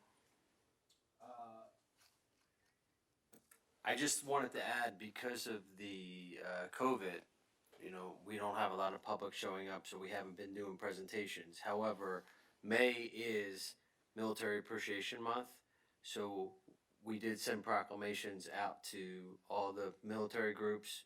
Mayor My hand was getting numb signing all those. Right. So I would just say to the public, if you have a group that you want to have recognized, moving forward, get in touch with us at City Hall, and we can get that proclamation. We can get it signed, so we can do it outside of the council meeting, so you can still have that recognition. So Right. we're gonna continue to flex. Yeah, and as this thing starts to clear, there'll still be certain individuals and groups that we're gonna wanna make sure that we have here at the council meeting, just because of the level of recognition that's necessary, for that. But, yeah, so I think there's a lot going on. I gotta tell you, we're doing a couple of video updates a week to keep everybody apprised. If you don't know what's going on, and I don't know, maybe not looking at the right stuff, so use proper, follow the rules, maintain your social distancing. Remember, exposures are based on time, distance, and shielding. We got some shielding here, and start getting close to somebody. Cover up. Oh, there you are. There, you're back. My phone died. I had to switch phones. I'm sorry. Yeah, we figured it was a technological fault there. We were just winding up. I've been watching you on TV. I just couldn't talk, so I don't have anything to report out. Okay, great. All right. Anything else, JJ? Okay, watch the videos. Keep in touch with us. I have a question. In speaking to Rachel Garcia on Saturday at Highland High School, we discussed the fact that we have Rachel Garcia Day coming up in, I believe, June. Right. So I don't know whether this COVID is going to affect that. I thought that maybe we could do some kind of a parade deal if we can't actually have the event itself. I mean, it's something that perhaps you could work on. So I met with staff at Parks and Rec today on that. We are still planning to have Rachel Garcia Day. We have some staff's getting real creative of how they want to recognize her. So I would just say that our plan is moving forward. We're still going to do it. Of course, I believe it was like the middle of June. I think Sometime, I thought it was at the beginning, but sometime Okay. again, yeah. So, so I'll have an update as the situation evolves in terms of Little League and the softball complex opening up. That was supposed to be first day, right? So, but I don't want to put it all out. Right. I think there's some ideas that they have that are going to be well received. So We also had our young lady competed again. I don't know that the votes come out yet on the voice, so that may be something that I mean I recorded a radio piece, you know, that I heard that. yeah they That was they had her I think it was her dad filmed it as the told her, hey, you gotta go listen to this thing on the radio. Wow, And that she was time, sitting there and watched it and and listened to it, and he was filming it, so it was kind of cool. So and I know we got some stuff coming up where we're trying to work on some stuff with the kids in the schools, the high school graduations. I know that some of the charter schools like Learn for Life, we're going to be doing some recordings for them as well. So keep in mind, if you guys got something in mind, staff wise or from the public, as far as how we can, you know, how we can pitch in to help make this a little easier for everybody, speak up. I know you guys aren't shy. So, all right. Anything else? Move to adjourn. We're good. Okay, I got a motion to adjourn. Anybody opposed? We're adjourned.